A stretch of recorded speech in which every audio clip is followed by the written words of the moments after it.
श्रीशैलेशदया पात्रं भीमव्यादिगुणार्णवं यतीन्द्रप्रवणं वन्दे रविन्द्रामन्तरं मुनिं रामानुजदया पात्रं ज्ञानवैराग्यभूषणं श्रीमद्वेङ्कटनाथार्यं वन्दे वेदान्तदेशिकं लक्ष्मीनाथसमारम्भां नाथयामुनमध्यमाम् अस्मदाचार्यपर्यन्तां वन्दे गुरुपरम्परां यो नित्यमच्युतपदाम्बुजयुग्मरुग्मं व्यामोहतस्तदितराणि तृणाय मेने अस्मद्गुरोर्भगवतोऽस्य दैकसिन्धोः रामानुजस्य चरणं प्रपद्ये मातापिता युवतयस्तनया विभूतिः सर्वज्ञदेव नियमेन मदन्वयानाम् आद्यस्य रक्तवदेव कुलाभिरामं श्रीमत्तदग्निगुरं प्रणमामि मूर्ध्ना भूतं सरश्च महदाभयभट्टनाथ श्रीभक्तिसारकुलशेखरयोगिवाहान् भक्तान्विरेणुपरकाल यतीन्द्रमिश्रान् श्रीमत्पराङ्कुशमुनिं प्रणतोऽस्मि नित्यं वेङ्कटाद्रिसमं स्थानं ब्रह्माण्डे नास्ति किञ्चन वेङ्कटेशसमो देवो न भूतो न भविष्यति आरण्ये निर्मलमे अलमङ्गैर्मार्ब निहरिल कोळायुवामुडयाय नेहाळवाने निहरिलमलर मुनिंतिर्वेङ्कटத்தானே புகழ்வதில்லாடியே உன்னடிக் கீழ் அமர்ந்து போந்தேனே ஸ்ரீ விஷ்ணு சித்த குலநந்தன கல்பவல்லி நிரங்கராஜச்சந்தன யோக திருஷ்யாம் சாட்சாத் க்ஷமா கருணயா கமலாபிமான்யா கோதாமனன்ய சரணம் சரணமாம் பிரபத்யே கர்க்கடே பூரபல்குணியாம் துளசி கானனோத்பவாம் பாண்டே விஸ்வம்பரா கோதாம் வந்தே ஸ்ரீரங்கநாயகே நீளாத்மகஸ்தனகிரிதடீ சுப்தமுஸ்போத்ய கிருஷ்ணம் पारार्त्यं तुलसीशिरसिद्धं विद्यापयन्ति शोचिष्ठायां सनिगलितम्या परात्मत्यभुङ्क्ते गोदातस्यै नमैनविदं भूये एवास्तु भूयः अन्नवयं पुதுவையாண்டாவரங்கற்கு வண்ணத்திருப்பாவை கொள்வதியும் இன்னிசையா அறுவாடி கொடுத்தாள் மாலை பூமாலை சூடி கொடுத்தாளை சொல்லு சூடி கொடுத்து சுடர் கொடியே தொல்பாவை பாடி அழவல்லவல் வளையாய் நாடி நீவே கடவர் என்னே விதி என்ன விமாந்தம் ನಾಂಗಳವಾ ವಣ್ಣವೇ ನಂಬೆ ಇವತ್ತಿನ ಪಾಶುರ 24ನೇದು ಅಂದೆ ಉಲಹಮನಾಯಡಿ ಪೋತಿ ಚೆನ್ನೆ ಕೊತ್ತೆನ್ನಿಲಂಗೈ ಶೆತ್ತಾಯಿ ತಿರಳ್ ಪೋತಿ பொன்னஞ்சகட முளைத்தாய் புகழ் போத்தி கண்ண குணிலாய் எரிந்தாய் கடல் போத்தி குன்னுக்குடையாய் எழுந்தாய் குணம் போத்தி வெண்ண பாய் கிடப்பும் நின் கையில் வேல் போத்தி என்னென்றும் சேவகனை ஏற்றி பறை கொள்வான் இன்றியா வந்தோம் ஏதோர் என்பாவாய் ಗೋದೆ ಕೃಷ್ಣನಲ್ಲಿ ಪ್ರಾರ್ಥನೆಯನ್ನ ಮಾಡಿ ತಾಯಿಯೊಂದಿಗೆ ಶ್ರೀದೇವಿಯೊಂದಿಗೆ ನೀಲಾದೇವಿಯನ್ನು ಎಬ್ಬಿಸಿ ಅವರೊಂದಿಗೆ ಕೃಷ್ಣನ ಸಾಮೀಪ್ಯಕ್ಕೆ ಹೋಗಿ ಕೃಷ್ಣನ ಕಣ್ಣದಲ್ಲಿ ಏನು ಬೇಕು ಅಂತ ಕೇಳಿದಾಗ ನೀನು ಹಾಗೆ ಕೇಳಿದ್ರಾಗಲ್ಲ, ನಿನ್ನ ನಡೆಯ ನುಡಿಯ ವೈಭವವನ್ನ ನೋಡಬೇಕು. ಹಾಗಾಗಿ ನೀನು ಯಾವ ರೀತಿ ನಡೆದುಕೊಂಡು ಬರಬೇಕು, ಸಿಂಹಗತಿಯಲ್ಲಿ ನೀನು ನಡೆದುಕೊಂಡು ಹೇಗೆ ಬರಬೇಕು ಅಂತ ಹೇಳಿ ಭಗವಂತನಿಗೆ ತನಗೆ ಬೇಕಾದ ರೀತಿಯಲ್ಲಿ ನಡೆದುಕೊಂಡು ಬರುವಂತೆ ಗೋದೆ ಕೇಳಿದ್ದು. ಅದೇ ರೀತಿಯಾಗಿ ಗೋದೆಯ ಗೋಪಿಕಾಸಿಯರ ಇಚ್ಛೆಯನ್ನ ನಡೆಸಿಕೊಡುತ್ತಾ ಕೃಷ್ಣ ನಡೆದುಕೊಂಡು ಬಂದು ಸಿಂಹಾಸನದಲ್ಲಿ ಕೂತಿದ್ದಾನೆ. ನಂತರ ಅವಳು ಹೇಳಿದ್ದೀನಿ, ಸಿಂಹಾಸನಕ್ಕೆ ಬಂದು ಕೂತಿದ ನಂತರ ನಮಗೆ ಏನು ಬೇಕು ಅಂತ ಕೇಳಿ ಸೀರಿಯ ಸಿದ್ಧಾರ್ಥನಂತ ನಿರಂದಿ ಯಾಮಂದ ಕಾರ್ಯಂ ಆರಾಯಿಂದ ನಾವು ಏನಕ್ಕೆ ಬಂದಿದ್ದೀವಿ ಅಂತ ಆಮೇಲೆ ನೀವು ನನ್ನನ್ನು ಕೇಳಬೇಕು. ನಂತರ ನೀನೇ ನಮ್ಮನ್ನು ಅರಿತುಕೊಂಡು ಹೇಗೆ ನೀನು ಸುಧಾಮನಿಗೆ ಅವನೇನು ಕೇಳದೇ ಇದ್ರೆ ಎಲ್ಲವನ್ನೂ ಕೊಟ್ಟಿಯೋ ಆ ರೀತಿಯಾಗಿ ನಮಗೇನು ಬೇಕು ಅನ್ನೋದನ್ನ ನೀನೇ ಅರಿತುಕೊಂಡು ಕೊಡಬೇಕು. ಅಂದರೆ ನಾವು ಭಗವಂತನನ್ನು ನಾವು ಕೇಳೋದು ಅಷ್ಟಿರಬಹುದು, ಆದರೆ ಅವನು ನಮಗೆ ಹೆಚ್ಚಿನದನ್ನ ಕೊಡಬೇಕು ಅಂತ ಅಂದ್ಕೊಂಡಿದ್ರೆ ಅದಕ್ಕೋಸ್ಕರ ಹೇಳೋದು ನಾವು ಯಾವತ್ತೂ ಭಗವಂತನನ್ನು ಏನು ಕೇಳಬಾರ್ದು. ಅದಕ್ಕೆ ಉದಾಹರಣೆ ಸುಧಾಮನ ಹೆಂಡತಿ ಹೇಳಿ ಕಳಿಸುತ್ತಿದ್ದೇನು, ಅವರ ಕುಟುಂಬ ಸುಧಾರಿಸಬೇಕು, ಮಕ್ಕಳಿಗೆ ಹೊಟ್ಟೆ ತುಂಬ ಊಟಗಳಾಗಬೇಕು, ಆ ರೀತಿಯಾಗಿ ಅವನು ಕೇಳ್ಕೊಂಬಂದು ಹೋದರೆ ಅವನನ್ನು ನೋಡಿದ್ರೆ ಏನು ಕೇಳೋದಕ್ಕೆ ಆಗದೆ ಸುಮ್ಮನಾದಾಗ ಅವನಿಗೆ ಏನು ಬೇಕೋ ಅದಕ್ಕೆ 100ರಷ್ಟು 1000 ಪಟ್ಟರಷ್ಟು ಕೃಷ್ಣ ಕೊಟ್ಟ. ಅದಕ್ಕೆ ಹೇಳಿದೆ ಭಗವಂತನಲ್ಲಿ ನಾವೇನು ಕೇಳಬಾರ್ದು, ಬರೀ ನಮ್ಮ ಕರ್ತವ್ಯವನ್ನ ನಾವು ಮಾಡಬೇಕು, ಫಲಾಫಲಗಳನ್ನು ಅವನಿಗೆ ಬಿಡಬೇಕು. ನಾವು ಸ್ವಲ್ಪ ಅನ್ನೋದನ್ನ ಬದಲಾಗಿ ಅವನು ಹೆಚ್ಚಿನ ಕೊಡಬೇಕು ಅಂತ ಅವನು ಅಂದ್ಕೊಂಡಿದ್ದಾಗ ಕರ್ಮಣ್ಯವಾದಿಕಾರಸೆ ಮಹಾಫಲೇಶು ಕದಾಚನ. ಯಾಕೆಂದ್ರೆ ಕರ್ಮ ಅಷ್ಟೇ ನಮ್ಮದು, ಮಾಡಬೇಕಾಗಿರೋದು ಮಾತ್ರ ನಾವು. ಅದರ ಫಲಗಳನ್ನು ಅವನು ಕೊಡಬೇಕು, ಅವಾಗ ನಮಗೆ ಜಾಸ್ತಿ ಸಿಗುತ್ತೆ. ಅದಕ್ಕೆ ಏನನ್ನೂ ಕೇಳಬಾರ್ದು. ನೀ ನನ್ನ ರಕ್ಷಕ, ಅವತ್ತಿನಿಂದ ಅದೇ ಬರ್ತಾ ಇದ್ದೀವಿ ಶರಣಾಗತಿ. ನಿನ್ನ ರಕ್ಷಣೆಗೆ ನಾವು ಬಂದಿದ್ದೀವಿ, ಕಾಪಾಡೋದು ನಿನ್ನ ಕೆಲಸ, ನಮ್ಮ ಕೆಲಸ ಮುಗಿಯಿತು. ಆ ರೀತಿಯಾಗಿ ಇರಬೇಕು ಅಂತ ಹೇಳಿ ಗೋದೆ ನಮ್ಮ ಎಲ್ಲ ಪಾಶುರಗಳಲ್ಲೂ ಹೇಳ್ಕೊಂಡು ಬಂದಿದ್ದಾಳೆ. ಕೃಷ್ಣ ಬಂದು ಕೂತಿದ್ದ ತಕ್ಷಣ ಅವಳಿಗೆ ಅವನನ್ನು ಏನು ಕೇಳಬೇಕು, ಏನು ಮಾಡಬೇಕು ಅನ್ನೋದನ್ನು ಮರ್ತೋಗ್ತಾಳೆ. ಸಾಮಾನ್ಯವಾಗಿ ನಮಗೆ ಹಾಗೇನೆ ಬೇರೆ ದೇವಸ್ಥಾನಗಳಲ್ಲಿ ಕೂತು ಗಂಟೆಗಟ್ಟಲೆ ಒಂದು ಲಿಸ್ಟ್ ಬರ್ಕೊಂಡಿದ್ದು, ನಂಗೆ ಅದು ಬೇಕು, ಇದು ಬೇಕು, ಆಗಬೇಕು, ಈಗ ಬೇಕು ಎಲ್ಲ ನಾನು ಕೇಳ್ತೀನಿ. ಆದರೆ ಇದಕ್ಕೆ ನಿದರ್ಶನ ಭಗವಂತ ಮುಂದೆ ಬಂದಿದ್ದ ತಕ್ಷಣ ನಮ್ಗೆ ಏನು ಕೇಳಬೇಕು ಅನ್ನೋದು ಮರ್ತೋಗುತ್ತೆ. ಅದಕ್ಕೆ ನಿದರ್ಶನ ತಿರುಪತಿ. ಇಲ್ಲಿಂದ ಅಂದ್ಕೊಂಡು ಹೋಗಿರ್ತೀವಿ, ಅಲ್ಲಿ ಸಂಧಿನಲ್ಲಿ ಆ ಗರಡ ಹತ್ರ ಹಿಂಗೆ ನಮಗೆ ತಿರುಗ್ತೀವಿ ಅಂತಿರ್ಬೇಕಾದ್ರೆ ನಾವು ನೋಡಿದ ತಕ್ಷಣ ಹೆಚ್ಚು ಕೀಟ ಕಾಣ್ತು, ನಾಮ ಕಾಣ್ತು, ಶಂಕು ಚಕ್ರ ಕಾಣ್ತು. ಅದನ್ನ ಅವನ ವೈಭವನ್ನೇ ನೋಡ್ಕೊಂಡು ಹೋಗ್ತೀವಿ. ಅದು ನಿಜವಾದ ದೇವರು. ಅದೇ ರೀತಿ ಅನುಭವವನ್ನ ಇಲ್ಲಿ ಬೋಧೆ ಮಾಡ್ತಾ ಇದ್ದಾರೆ.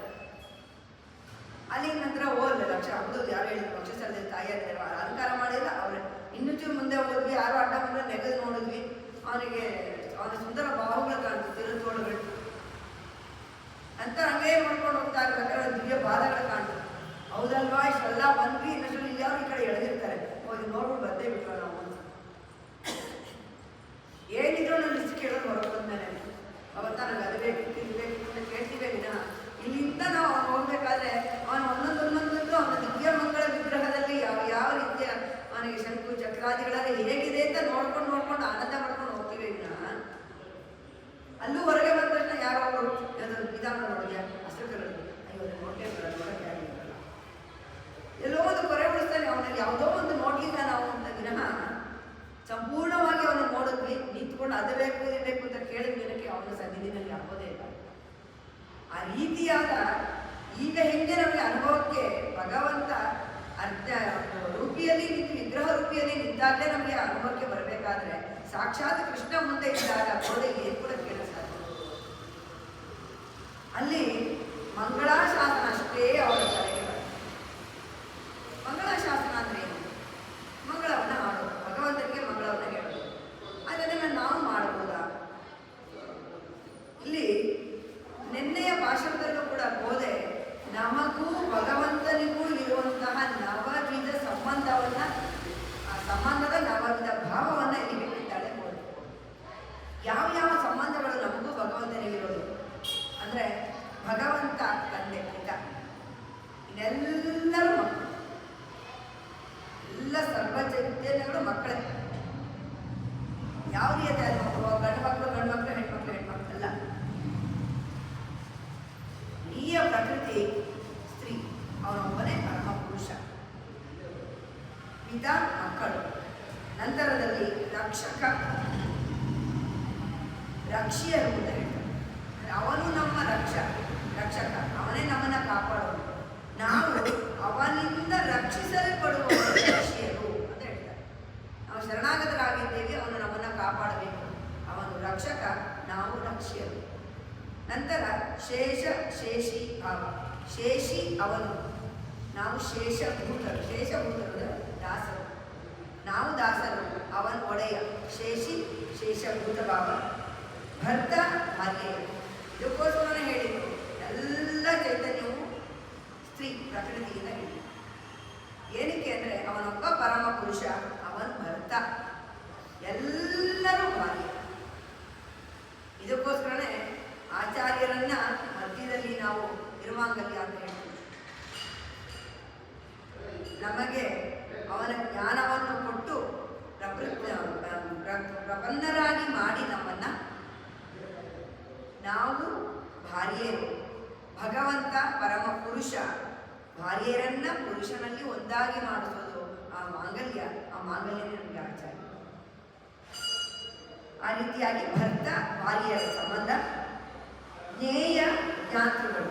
ಜ್ಞೇಯ ಅಂದರೆ ನಮಗೆ ತಿಳಿಸಿಕೊಡುವಂಥವರು ಜ್ಞೇಯ, ನಾವು ಜ್ಞಾತೃಗಳು, ಅವನು ಹೇಳಿದ್ದನ್ನು ತಿಳಿದುಕೊಳ್ಳುವವರು. ಅವನು ಜ್ಞಾನವನ್ನು ಕೊಡ್ತಾನೆ, ನಾವು ಜ್ಞಾನವನ್ನು ಪಡ್ಕೊತೀವಿ. ಜ್ಞೇಯ ಜ್ಞಾತೃಗಳು. ಸ್ವಾಮಿ ಸ್ವತ್ತು,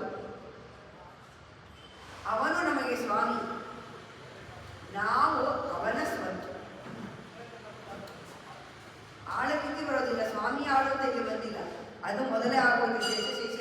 ಅವನಿಗೆ ಆಗುತ್ತೆ. ಶೇಷಿ ಅವನು, ಶೇಷಭೂತನು, ಅದರ ದಾಸರು ನಾವು. ಇದರಲ್ಲಿ ಅವನು ಸ್ವಾಮಿ, ನಾವು ಅವನ ಸ್ವತ್ತು. ಹಾಗಾಗಿ ಈ ಸ್ವತ್ತಿಗೆ ತನಗೆ ತಾನೇ ರಕ್ಷಣೆ ಮಾಡಿಕೊಳ್ಳುವಂಥ ಒಂದು ಶಕ್ತಿ ಇಲ್ಲ. ಅದು ಇರೋದು ಭಗವಂತನಲ್ಲಿ. ಅವನು ಸ್ವಾಮಿ.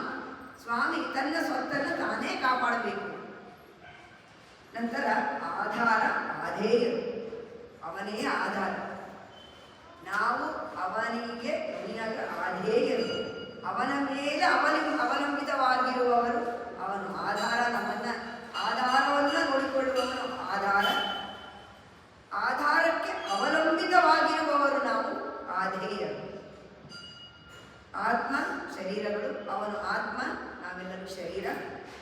ಭೋಕ್ತೃ, ಭೋಗ್ಯರು, ಅವನೇ ಭೋಕ್ತೃ, ಅವನು ಪರಮ ಭೋಗ್ಯ, ನಾವು ಭೋಗ್ಯರು, ನಾವು ಅನುಭವಿಸುವವರು, ಅವನು ಅನುಭವಿಸುವವರು ನಾವು. ಈ ರೀತಿಯಾದಂತಹ ನವವಿಧ ಸಂಬಂಧ. ಈ ನವವಿಧ ಸಂಬಂಧದಲ್ಲೂ ಒಂದೊಂದು ರೀತಿಯ ನವವಿಧ ಪ್ರೀತಿ ಭಕ್ತಿಗಳು ಇದೆ. ಯಾವುದು? ಪಿತಾ ಮಕ್ಕಳಲ್ಲಿ ಯಾವ ರೀತಿಯ ಪ್ರೀತಿ ವಾತ್ಸಲ್ಯಗಳು ಹೇಗೆ ಬರುತ್ತೆ? ಭರ್ತ ಭಾರ್ಯದಲ್ಲಿ, ಶೇಷಿ ಶೇಷಭೂತರಲ್ಲಿ, ರಕ್ಷಕ ಮತ್ತು ಶರಣಾಗತರಲ್ಲಿ, ಎಲ್ಲದರಲ್ಲೂ ಒಂದೊಂದು ಭಾವನೆಗೆ ಆ ರೀತಿಯಾದ ಭಾವನೆಯೊಂದಿಗೆ ಅವನಲ್ಲಿ ನಾವು ಶರಣಾಗತಿಯಾಗ್ತೀವಿ. ಆ ರೀತಿಯಾದ ಭಾವನೆಯಲ್ಲಿ ಅವನು ನಮ್ಮನ್ನು ನೋಡಿಕೊಳ್ತಾನೆ. ಈ ನವವಿಧ ಭಕ್ತಿ, ನವವಿಧವಾದಂತಹ ಸಂಬಂಧಗಳನ್ನು ನಾವು ಭಕ್ತರಲ್ಲಿ ಹೊಂದಿದ್ದೀವಿ. ಈ ರೀತಿಯ ಸಂಬಂಧವನ್ನು ಕೋರಿ ಗೋದೆ ಭಗವಂತನಲ್ಲಿಗೆ ಹೋಗಿದ್ದಾಳೆ. ಭಗವಂತ ಬಂದು ಕುತ್ಕೊಂಡಿದ್ದ ತಕ್ಷಣ ಅವನ ದಿವ್ಯಮಂಗಳ ವಿಗ್ರಹವನ್ನು, ಅವನ ನಡೆಯನ್ನು ನೋಡಿ ಎಲ್ಲವನ್ನು ಅವಳು ಮರೆತು ಬಿಡ್ತಾಳೆ. ಏನು ಬೇಕೊಳಗೆ ಹೇಳಿದ್ರೆ ಕೇಳೋದನ್ನು ಮರಿತಾಳೆ. ತಕ್ಷಣ ಮಂಗಳಾಶಾಸ್ತ್ರವನ್ನು ಆರಂಭ ಮಾಡ್ತಾಳೆ. ಯಾವ ರೀತಿಯ ಮಂಗಳಾಶಾಸ್ತ್ರವನ್ನು ಆರಂಭ ಮಾಡ್ತಾಳೆ? ಅವಳಿಗೆ ಎಲ್ಲಿಂದ ಬಂತು ಈ ಮಂಗಳಾಶಾಸ್ತ್ರವನ್ನು ಮಾಡೋದು? ಮಂಗಳಾಶಾಸ್ತ್ರ ಅಂದರೆ ಆಶೀರ್ವಾದವನ್ನು ಮಾಡೋದು ಅಂತ ಹೇಳ್ತಾರೆ. ನೀನು ಚೆನ್ನಾಗಿರು ಅಂತ ಅಂದರೆ ಅದು ಆಶೀರ್ವಾದ. ಆದರೆ ಒಂದು ಭಕ್ತ ಭಗವಂತನಿಗೆ ಆಶೀರ್ವಾದ ಮಾಡುವುದಲ್ಲ. ಅವನು ಅಂತ ಅಖಿಲ ಕೋಟಿ ಬ್ರಹ್ಮಾಂಡ ನಾಯಕ, ಅವನಿಂದ ನಾವು ಆಶೀರ್ವಾದವನ್ನು ಪಡಿಬೇಕು. ಹಾಗಿರಬೇಕಾದ್ರೆ ನಾವು ಅವನಿಗೆ ಮಾಡಬಹುದಾ? ಇದನ್ನೇ ರೀತಿಯಲ್ಲಿ ಇಷ್ಟು ಇಲ್ಲ ನವವಿಧ ಸಂಬಂಧವನ್ನು ಹೇಳಿ ಅಲ್ಲಿ ಒಂದೊಂದು ಸಂಬಂಧದಲ್ಲೂ ಒಂದು ಭಕ್ತಿ ಇರುತ್ತೆ. ಒಂದು ಪಿತೃ ಮತ್ತು ಮಕ್ಕಳು ಸಂಬಂಧವನ್ನು ಹೇಳಿ, ಲೌಕಿಕವಾದ ಸಂಬಂಧದಲ್ಲೇ ಆಗಲಿ. ಈಗ ನಾವು ನಮ್ಮ ಅಪ್ಪ ಅಮ್ಮನ ನೋಡ್ತಿರ್ತೀವಿ, ಅವರಿಗೆ ನಾವು ನಮಸ್ಕಾರ ಮಾಡ್ತೀವಿ, ಆಶೀರ್ವಾದ ಪಡಿತೀವಿ. ಆದರೆ ಅವರಲ್ಲಿ ಯಾವ ರೀತಿಯಾದ ಒಂದು ಪ್ರೀತಿ ನಮ್ಮಲ್ಲಿರುತ್ತೆ ಅಂದರೆ, ಅವ್ರಿಗೇನಾದ್ರು ಆಗೋಗ್ಬಿಟ್ರೆ ಬರಲ್ಲ, ಅವರು ಚೆನ್ನಾಗಿರಬೇಕು. ಈ ಚೆನ್ನಾಗಿರಬೇಕು ಅಂತ ಹೇಳೋದು ಒಂದು ಆಶೀರ್ವಾದ ಆಗೋದಿದ್ರೆ, ಮಕ್ಕಳು ಅಪ್ಪ ಅಮ್ಮ ಚೆನ್ನಾಗಿರಬೇಕು ಅಂತ ಹೇಳೋದು ತಪ್ಪಾಗಲ್ಲ? ತಪ್ಪಲ್ಲ. ಅದೇ ರೀತಿಯಲ್ಲಿ ಬೋಧ ಹೇಳ್ತಾಳೆ. ಆದರೂ ಈ ರೀತಿಯಾದ ಮಂಗಳಾಶಾಸನದಂತಹ ಒಂದು ಬುದ್ಧಿ ಬಂದಿರೋದು ಯಾರಿಂದ ಅಂದರೆ ಪೆರಿಯಾಳವರ ತಂದೆಯಿಂದ. ಏನಕ್ಕೆ ಅಂದರೆ ಅವತ್ತಿನ ದಿನ ಪೆರಿಯಾಳವರ ಕಥೆ ಹೇಳಿದೆ. ಶನಿವಾರ ಸಂಪೂರ್ಣ ಆಂಡಾಳು ಚರಿತ್ರೆಯನ್ನು ಹೇಳೋಣ ಅಂತ ಅಂದ್ಕೊಂಡಿದ್ದೀನಿ. ಅಂದರೆ ಅವರ ತಂದೆ, ನಂತರ ಅವಳು ಹೇಗೆ ಅವರ ತಂದೆಗೆ ಸಿಕ್ಕಿದ್ದು, ಅವಳು ಬೆಳೆದಿದ್ದು, ಅವಳ ತಿರುಪಾವೈ ನಾಚಿಯ ತಿರುಮಳಿ, ನಂತರ ಅವಳ ಮದುವೆ ಹೇಗೆ ಆಯಿತು ಅನ್ನೋದನ್ನು ಶನಿವಾರ ಪೂರ್ತಿಯಾಗಿ ಅದನ್ನು ಹೇಳೋಣ ಅಂತಿದ್ದೀನಿ. ಇಲ್ಲಿ ಸ್ವಲ್ಪ ಚಿಕ್ಕದಾಗಿ ಹೇಳ್ತೀನಿ. ಪರತತ್ವ ನಿರ್ಣಯವನ್ನು ಮಾಡಿದಾದ್ಮೇಲೆ ರಾಜನ ಆಸ್ಥಾನದಲ್ಲಿ ಪರತತ್ವ ಅಂದರೆ ಯಾರು ಭಗವಂತ, ಯಾರು ಪರತತ್ವ, ವಿಷ್ಣುನ ಶಿವನ, ಆ ರೀತಿಯಾದ ಒಂದು ಬಂಧ ಬರುತ್ತೆ. ಅದರಲ್ಲಿ ವಿಷ್ಣುವೇ ಪರತತ್ವ ಅನ್ನೋದನ್ನು ಒಂದು ವಾದದಲ್ಲಿ ಮಂಡಿಸಿ ಗೆದ್ದು ಬರ್ತಾರೆ ಇವರ ತಂದೆ ಪೆರಿಯಾಳ. ವಿಷ್ಣು ಚಿತ್ತ ಅಂತ ಬರೆಸ್ತಾರೆ. ವಿಷ್ಣು ಚಿತ್ತ ಯಾಕೆ ಅಂದರೆ ಸದಾಕಾಲ ಇವರ ಮನಸ್ಸಿನಲ್ಲಿ ವಿಷ್ಣು ಇರ್ತಿದ್ದ. ಹರಿ ಹರಿ ಹರಿ ಅವನು ಧ್ಯಾನ, ವಟಪತ್ರಶಾಹಿ ಧ್ಯಾನವನ್ನೇ ಮಾಡ್ತಾ ಇದ್ರು. ಅವನಿಗೋಸ್ಕರ ತುಳಸಿ ವನವನ್ನು ಮಾಡಿ ಹೂಗಳನ್ನೆಲ್ಲ ಬೆಳೆಸಿ ಅವರ ಪುಷ್ಪ ಕೈಂಕರ್ಯವನ್ನು ಮಾಡ್ತಾ ಇದ್ರು. ಆ ರೀತಿಯಾದಂಥ ವಿಷ್ಣು ಮೇಲಿನ ಪರಮ ಭಕ್ತಿ ಅವನಿಗೆ. ಅವರು ಹೋಗಿ ಭರತದ ನಿರ್ಣಯನ ಮಾಡಿದಾಗ ಅಲ್ಲಿ ಗೆದ್ದದನ್ನು ನೋಡಿ ರಾಜನಿಗೆ ತುಂಬ ಸಂತೋಷ ಆಗುತ್ತೆ. ಮಧುರೈ ರಾಜ ಮಧುರೆಯಿಂದ ಮತ್ತೆ ಶ್ರೀವಿಲ್ಲಿಪುತ್ತೂರಿಗೆ ಅವರನ್ನು ಆನೆಯ ಮೇಲೆ ಮೆರವಣಿಗೆಯಲ್ಲಿ ಕಳಿಸ್ತಿರ್ತಾರೆ. ಹಾಗೆ ಆನೆಯ ಮೇಲೆ ಮೆರವಣಿಗೆಯಿಂದ ಬರ್ತಿರ್ಬೇಕಾದ್ರೆ ಭಗವಂತ ವಿಷ್ಣುಗೆ ಇವನನ್ನು ನೋಡಿ ಸಂತೋಷ ಆಗುತ್ತೆ. ಅಯ್ಯೋ, ನನ್ನ ಮಗ ಇಷ್ಟು ಇದ್ರಾಗಿ ಬರ್ತಿದ್ದಾನಲ್ಲ, ಇಷ್ಟು ವೈಭೋಗವಾಗಿ ನನ್ನ ಭರತತ್ವ ನಿರ್ಣಯವನ್ನು ಮಾಡಿ ಬಂದಿದ್ದಾನಲ್ಲ, ಗೆದ್ದು ಬಂದಿದ್ದಾನಲ್ಲ, ನಾನು ಅವನನ್ನು ನೋಡಬೇಕು ಅನ್ನೋ ಆಸೆಗೋಸ್ಕರ ಲಕ್ಷ್ಮೀ ಸಮೇತ ಗರುಡಾರೂಢನಾಗಿ ಬಂದು ಅವನಿಗೆ ದರ್ಶನವನ್ನು ಕೊಡ್ತಾರೆ. ಮಗ ತಂದೆಯ ವರ್ಣನೆ ಮಾಡಿದ್ದ, ಮಗನ ಸಂಭ್ರಮವನ್ನ ನೋಡೋದಿಕ್ಕೆ ಅಪ್ಪ ಅಮ್ಮ ಇವರು ಬಂದು. ಇದು ಲೌಕಿಕಕ್ಕೂ ತಗೊಂಡ್ರು ಸಾಮಾನ್ಯವಾದದ್ದು. ಮಗ ಯಾವಾಗಲೂ ಒಳ್ಳೆ ಡಿಗ್ರಿ ತಗೊಂಡು ಮಾಡಿ ಅವ್ರು ಬರ್ತಿರ್ಬೇಕಾದ್ರೆ ನಮ್ಗೆ ಆಗೋದಿಲ್ಲ, ಮನೆ ಒಳವರೆಗೂ ಬಿಡೋದಿಲ್ಲ, ಮುಂದೆನೇ ಹೋಗಿ ಬಾಗಿಲ ನಿಂತಿರ್ತೀವಿ ನೋಡೋದು. ನಮ್ಮ ಅಪ್ಪ ಅಮ್ಮಗೆ ನಾನು ಮಾಡಿದ್ರಿಂದ ತುಂಬಾ ಸಂತೋಷ ಆಗತ್ತಪ್ಪ, ಅವ್ರು ಬಂದು ಕಾಯ್ತಿರ್ತಾರೆ ಅಂತ ಮಗ ಕೂಡ ಅಲ್ಲಿಂದ ಓಡಿ ಬರ್ತಾ ಇರ್ತಾನೆ. ಲೌಕಿಕದಲ್ಲೇ ಇದು ಸಾಧಾರಣವಾಗಬೇಕಾದ್ರೆ ಇನ್ನು ಭಗವಂತನಿಗೆ ಹೇಗಿರಬೇಕು? ಭಕ್ತ ಮಗ ಎಲ್ಲರೂ ಒಂದರಲ್ಲೇ ಅವನು ನೋಡ್ತಾ ಇದ್ದಾನೆ, ತುಂಬಾ ಸಂತೋಷವಾಗಿದೆ. ನೋಡೋದಕ್ಕೋಸ್ಕರ ಲಕ್ಷ್ಮೀ ಸಹಿತ ಗರುಡನಾಗಿ ಬಂದು ಆಳ್ವಾರನ ಮುಂದೆ ನಿಂತ್ಕೊಳ್ತಾರೆ. ಆಳ್ವಾರಿಗೆ ಕ್ರಮ ಸಂತೋಷ ಆಗ್ಬಿಡುತ್ತೆ. ಅವ್ರಿಗೆ ಏನ್ ಮಾಡೋಕ್ಕೆ ಗೊತ್ತಾಗಲ್ಲ, ಆಡಬೇಕು, ತಾಳಬೇಕು, ಏನಿಲ್ಲ. ನೋಡ್ತಾರೆ ಆನೆಯ ಕತ್ತಿಗೆ ಗಡ್ಡೆಯನ್ನು ಕಟ್ಟಿರ್ತಾರೆ, ತಾಳ ಥರ ಕಟ್ಟಿರ್ತಾರಲ್ಲ, ಅದನ್ನೇ ತಗೊಂಡ್ಬಿಟ್ಟು ಅದರಲ್ಲೇ ತಾಳ ಹಾಕಿ ಆಡಲಿಕ್ಕೆ ಸ್ಟಾರ್ಟ್ ಮಾಡ್ತಾರೆ. ಪಲ್ಲಾಂಡ ಪಲ್ಲಾಂಡ ಪಲ್ಲಾಯ ವೃತ್ತಾಂಡ ಮಲಕೋಟಿ 100,000 ಮಲ್ಲಾಂಡ ತಿಂತೋಳು ಮಣಿವಣ್ಣ. ಅಂದ್ರೆ ಫಲ ಆಂಡು, ಫಲ ಆಂಡು ಅಂದ್ರೆ ವರ್ಷ, ಫಲ ಆಂಡು ಕೆಲವು ವರ್ಷಗಳು, ಪಲ್ಲಾಂಡು ಪಲ್ಲಾಂಡು ಮತ್ತೆ ಪಲ್ ಆಯಿರುತ್ತಾಂಡು, ಫಲ ಆಯಿರುತ್ತಾಂಡು, 1000 ವರ್ಷಗಳು. ಅದು ಏನು ಒಂದಲ್ಲ, ಹಲವಾರು ಸಾವಿರ ವರ್ಷಗಳು. ಪಲ್ಲಾಂಡು ಪಲ್ಲಾಂಡು ಪಲ್ಲ ಆಯಿರುತ್ತಾಂಡು ಫಲ ಕೋಟಿ 100,000 ಲೆಕ್ಕ ಹಾಕೋದು. ಫಲ ಜಾಸ್ತಿ ಹೆಚ್ಚೆಚ್ಚು, 1 ಕೋಟಿ ಅಲ್ಲ, ಹೆಚ್ಚೆಚ್ಚು ಕೋಟಿ, ಫಲ ವಿಧ ವಿಧವಾದ ಹೆಚ್ಚೆಚ್ಚು ಅನ್ನೋ ರೀತಿಯಲ್ಲಿ ಫಲ ಕೋಟಿ 100,000 ಕೋಟಿ 100,000 ಲೆಕ್ಕ ಹಾಕೊಂಡು ಮನೆಯಲ್ಲಿ ನಿಧಾನಕ್ಕೆ. ಫಲ ಕೋಟಿ 100,000 ಅಷ್ಟೊಂದು ವರ್ಷಗಳು. ಬರೀ ಚೆನ್ನಾಗಿರುತ್ತೆ ಹೇಳಿಲ್ಲ ಅವರು, ಅಷ್ಟೆಲ್ಲ ವರ್ಷಗಳು. ಫಲ ಕೋಟಿ 100,000 ಯಾವ ರೀತಿ ಆದವನು? ಮಲ್ಲಾಂಡ ತಿಂತೋಳ್, ಈ ಮಲ್ಲರತ್ನ ಸೋಲಿಸಿದಂತಹ ಶಕ್ತಿಯುತವಾದ ಶೌರ್ಯಯುತವಾದ ಬಾವುಗಳನ್ನು ಹೊಂದಿರುವಂತಹ ಮಲ್ಲಾಂಡ ತಿಂತೋಳು ಮಣಿವಣ್ಣ. ಭಗವಂತನ ಹಿರಿಮೆಯನ್ನ ಶೌರ್ಯವನ್ನ ಒಂದೇ ಸಾಲಲ್ಲಿ ಹೇಳಿ ಮುಗಿಸಿದ್ದಾರೆ. ಅಷ್ಟೊಂದು ಸಂತೋಷವಾಯಿತು ಅವನಿಗೆ. ಆ ಸಂತೋಷದಲ್ಲಿ ಭಗವಂತನ ಮಂಗಳಾಚರಣ, ಭಗವಂತನಿಗೆ ಆಶೀರ್ವಾದನ ಮಾಡಿದ್ರು.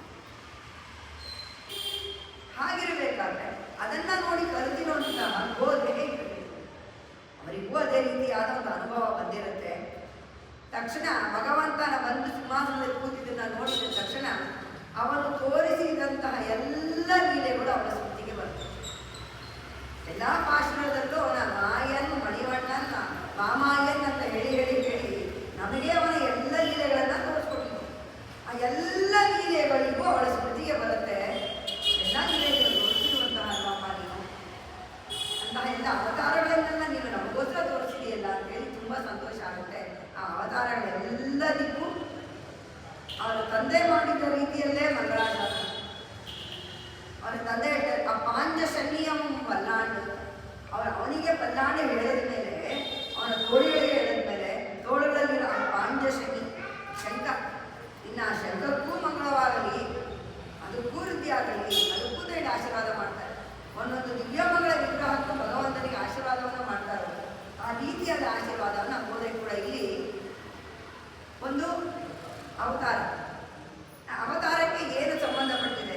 ಅವನ ದಿವ್ಯಮಗಳ ವಿಗ್ರಹದಲ್ಲಿ ಏನು ಯಾವ ಶಕ್ತಿಯನ್ನು ತೋರಿಸಿದ, ಯಾವ ರೀತಿಯಾದ ಅಡ್ಡಾಂಗ ಪ್ರದರ್ಶನವನ್ನು ತೋರಿಸಿದ ಅಂತ ಹೇಳಿ ಎರಡಕ್ಕೂ ಒಟ್ಟಿಗೆ ಸೇರಿ ಮಂಗಳಾಶಾಸನವನ್ನು ಮಾಡ್ತಾ ಇದ್ದಾರೆ. ಮೊದಲನೆಯ ಪದವಾಗಿ ಅಂದು ಅಂತ ಹೇಳ್ತಾರೆ. ಅಂದು ಕುಲಹ ಮಳಂದಾಯ್ ಅಂತ ಹೇಳ್ತಾರೆ. ಅಂದು ಕುಲಹ ಮಳಂದಾಯ್, ಅಂದು ಯು ಕುಲಹ ಮಳಂದಾಯ್, ಅದು ಅಂದ್ರು ಕುಲಹ ಮಳಂದಾಯ್ ಸಮಾಸ ಪದವಾಗಿ ಬರುತ್ತೆ. ಅಂದ್ರೆ ಅಂದ್ರ ಅವತ್ತಿನ ದಿನ, ಅವತ್ತಿನ ದಿನ ನೀನು ಮಾಡಿದ ಎಲ್ಲ ಅವತಾರಗಳಿಗೂ ನಾವು ಇವತ್ತಿನ ದಿನ ಮಂಗಳಾಶಾಸನವನ್ನ ಮಾಡ್ತಾ ಇದ್ದೀವಿ, ಮಂಗಳವನ್ನೇ ಹೇಳ್ತಾ ಇದ್ದೀವಿ. ಏನು ಕೇಳ್ತಾ ಇದ್ರೆ ಇವತ್ತಾಗಿ ಕೇಳ್ತಿದ್ದೀವಿ ಅಂದ್ರೆ ಅವತ್ತು ಯಾರ್ಯಾರು ನೀನು ಯಾರಿಗೋಸ್ಕರ ನೀನು ಎಲ್ಲ ದಿನಗಳನ್ನು ಅವತಾರಗಳನ್ನು ತಿಳಿದೋ, ಕೆಲವರು ಅಜ್ಞಾನದಿಂದ ನಿನಗೆ ಮಂಗಳವನ್ನು ಹಾಡಿದ್ರು, ಇನ್ನು ಕೆಲವರು ನಿನಗೆ ಸೋತೋಗಿದ್ರು, ಅವ್ರಿಗೆ ಅಹಂಕಾರವಿತ್ತು, ಸೋತೋಗಿದ್ರು, ಅದರಿಂದ ಹಾಡಲಿಲ್ಲ. ಇನ್ನು ಚಿಕ್ಕ ಮಕ್ಕಳೆಲ್ಲ ನೀನು ಆ ಲೀಲೆಗಳನ್ನು ತೋರಿಸ್ತಾ ಇರ್ಬೇಕಾದ್ರೆ ಇದ್ದಿದ್ದು ಚಿಕ್ಕ ಮಕ್ಕಳೆಲ್ಲ ಅರಿಯಾದ ಪಿಳ್ಳೆಗಳು, ಅವ್ರಿಗೆ ಏನೂ ಗೊತ್ತಿರಲಿಲ್ಲ. ಹಾಗಾಗಿ ನಿನ್ನ ಜೊತೆ ಆ ಬಾಲತನವನ್ನ ಬಾಲ್ಯವನ್ನ ಕಳೆದಿದ್ದಕ್ಕೆ ಆನಂದ ಪಟ್ಟರೆ ವಿನಃ ಅವರಿಗೂ ಮಂಗಳ ಶಾಸನ ಮಾಡಬೇಕು ಅನ್ನೋದು ಗೊತ್ತಾಗಲಿಲ್ಲ. ಹಾಗಾಗಿ ಎಲ್ಲರ ಪರವಾಗಿ ಎಲ್ಲ ನಿನ್ನ ಅವತಾರಗಳಿಗೂ ನಾನು ಈ ದಿನ ನಿನಗೆ ಮಂಗಳಾಶಾಸನವನ್ನು ಕಡೆಯಲ್ಲ ಇಂದ್ರಿಯಾಂ ಮಂದೋಂ ಇರಂಗೇರೋರ್ ಎಂಬಾವಾಯ್ ಅಂದ್ರಗಿ ಮಾಡಿದ್ದು ಇಂದ್ರು ಇವತ್ತಿನ ದಿನ ಬಂದು ನಾನು ಈಗ ಮಂಗಳಾಶಾಸನ ಮಾಡ್ತಿದ್ದೀನಿ ಅಂತ ಹೇಳಿ ಇಲ್ಲಿ ಪ್ರತಿಯೊಂದು ಅವತಾರಕ್ಕೂ ಮಂಗಳಾಶಾಸನವನ್ನು ಮಾಡ್ತಾರೆ. ಅಂದ್ರೆ ಉಲಹಮಳಂದಾಯ್ ಅಡಿಪೋತಿ ಆ ದಿನ ನೀನು ಈ ಲೋಕವನ್ನೇ ಮೂರು ಹೆಜ್ಜೆಗಳಲ್ಲಿ ಅಳೆದ ಆ ನಿನ್ನ ಪಾದಗಳಿಗೆ ಮಂಗಳವಾಗಲಿ. ವಾಮನನಾಗಿ ಬಂದು ತ್ರಿವಿಕ್ರಮನಾಗಿ ಅಳೆದನು.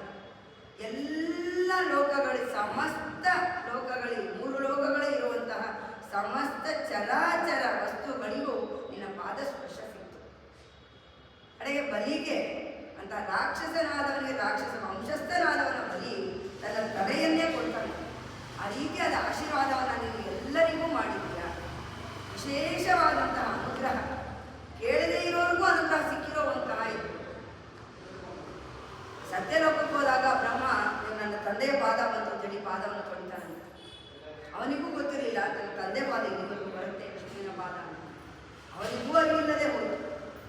ನಕ್ಷತ್ರ ಮಂಡಲಗಳಲ್ಲಿ ಹೇಗೆ ಕಾಗರದಿಂದ ಕಾಯ್ತಿದ್ವು ಅಂತ ಅಂದರೆ ಆ ನಕ್ಷತ್ರ ಮಂಡಲವೇ ಅವನಿಗೆ ಗೆಜ್ಜೆಯಾಗಿ ಕಾಣ್ತಿತ್ತಂತೆ ಅವನ ತಾಯಿಗೆ. ಆ ರೀತಿ ಭೂಲೋಕದಲ್ಲಿರುವಂತಹ ಎಲ್ಲ ಚರ ಅಚರ ವಸ್ತುಗಳು, ಜೀವವಿರುವಂತಹ ವಸ್ತುಗಳು, ಜೀವ ಇಲ್ಲದಿರೋ ವಸ್ತುಗಳಿಗೂ ಕೂಡ ಪಾದ ಸ್ಪರ್ಶ ಅವರಿಗೆ ಅರಿವಿಲ್ಲದಂತೆ ಆಯ್ತಂತೆ. ಅದಕ್ಕೆ ಇದನ್ನ ಉತ್ತಮನ್ ಬೇರ್ಪಾಡಿ ಅಂತ ಹೇಳಿಬಿಟ್ಟು ಎರಡನೇ ಭಾಷಣದಲ್ಲಿ ಅವಳು ಹೇಳ್ತಾಳೆ. ಉತ್ತಮವಾದ ಅವತಾರ ಯಾಕೆಂದ್ರೆ ಯಾರು ಏನು ಕೇಳದೇನೆ ಕೊಟ್ಟಂತ ಅವತಾರ. ಆ ರೀತಿಯ ಆದಂತಹ ನಿನ್ನ ಆ ತ್ರಿವಿಕ್ರಮ ಅವತಾರದಲ್ಲಿ ನೀನು ಅಳೆದ ಭೂಮಿಯನ್ನೆಲ್ಲ ಅಳೆದ ಆ ನಿನ್ನ ಪಾದಕ್ಕೆ ಮಂಗಳವಾಗಲಿ. ತೆನ್ನೆಂಗು ತೆನ್ನಿಲಂಗೆ ಶಬ್ದ ತಿರಳ್ಕೊತ್ತಿ. ತೆನ್ನೆಲ್ಲಂದ್ರೆ ದಕ್ಷಿಣ ದಿಕ್ಕಿನ ಲಂಕೆ. ಅಯೋಧ್ಯೆಯಿಂದ ಉತ್ತರದಿಂದ ಬಂದು ನಡೆದುಕೊಂಡು ಬಂದು ದಕ್ಷಿಣ ದಿಕ್ಕಿಗೆ ಬಂದಿದ್ದಾನೆ ಇಲ್ಲಿ ರಾವಣನನ್ನು ಸಾಯಿಸಲು. ದ್ರೌಪದಿಗೆ ವಸ್ತ್ರವನ್ನ ಕೊಡಬೇಕಾದ್ರೆ ಎಲ್ಲಿಂದನೋ ಕೊಟ್ಟ. ಆ ರೀತಿ ಇರ್ಬೇಕಾದ್ರೆ ಭಗವಂತ ರಾವಣನನ್ನು ಸಂಹಾರ ಮಾಡೋದಿಕ್ಕೆ ಅಲ್ಲಿಂದ ಇಲ್ಲಿವರೆಗೂ ಅವನು ನಡೆದುಕೊಂಡು ಬರೋ ಅವಶ್ಯಕತೆ ಅವನಿಗೆ ಇರಲಿಲ್ಲ. ಆದರೆ ಮಧ್ಯದಲ್ಲಿ ಇದ್ದಂತಹ ಋಷಿಮಣಿಗಳೆಲ್ಲ ಅವರುಗಳೆಲ್ಲರೂ ಉದ್ಧರಿಸೋದಿಕ್ಕೆ, ರಾಕ್ಷಸರ ಸಂಹಾರಗಳನ್ನೆಲ್ಲ ಮಾಡೋದಿಕ್ಕೆ, ಅವರ ಕಷ್ಟಗಳನ್ನೆಲ್ಲ ನೀಗಿಸೋದಿಕ್ಕೆ, ಶಾಪ ಪರಿಹಾರಗಳನ್ನ ಮಾಡೋದಕ್ಕೆ ಅಹಲ್ಯ ಶಾಪ ಶಮನವಾಯಿತು. ಶಬರಿಗೆ ಮೋಕ್ಷ ಸಿಕ್ತು, ಜಟಾಯುಗೆ ಮೋಕ್ಷ ಸಿಕ್ತು. ಈ ರೀತಿಯಾದಂತಹ ಎಲ್ಲ ಕೆಲಸಗಳನ್ನು ನೀನು ಮಾಡೋದಕ್ಕೋಸ್ಕರ ಅಯೋಧ್ಯೆಯಿಂದ ಉತ್ತರದಿಂದ ತೆನ್ನಿಲಂಗೆ ದಕ್ಷಿಣದ ಲಂಕೆಯವರೆಗೂ ನೀನು ನಡ್ಕೊಂಡ್ಬಂದೆ. ಆ ರೀತಿಯಾಗಿ ನೀನು ನಡ್ಕೊಂಡ್ಬಂದು ರಾವಣ ಸಂಹಾರವನ್ನು, ರಾಕ್ಷಸ ಸಂಹಾರವನ್ನು ನೀನು ಮಾಡಿದೆಯಲ್ಲ. ಚೆನ್ನೆಂದು ತೆನ್ನಿಲಂಗೆ ಶತ್ತಾಯಿ ಅಂತ ಹೇಳ್ತಾರೆ. ಅಲ್ಲಿ ಒಂದು ಅವನ ಶೌರ್ಯವನ್ನು ಹೇಳ್ತಾ ಇದ್ದಾರೆ.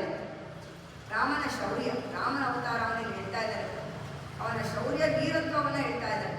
ಯಾವುದೇ ರೀತಿಯಲ್ಲಿ ಒಂದೇ ಸಾಲಿನಲ್ಲಿ ಅಲ್ಲಿಂದ ನಡ್ಕೊಂಡ್ಬಂದು ನೀನು ಇಲ್ಲಿ ರಾವಣ ಸಂಹಾರವನ್ನು ಮಾಡಿದೆ.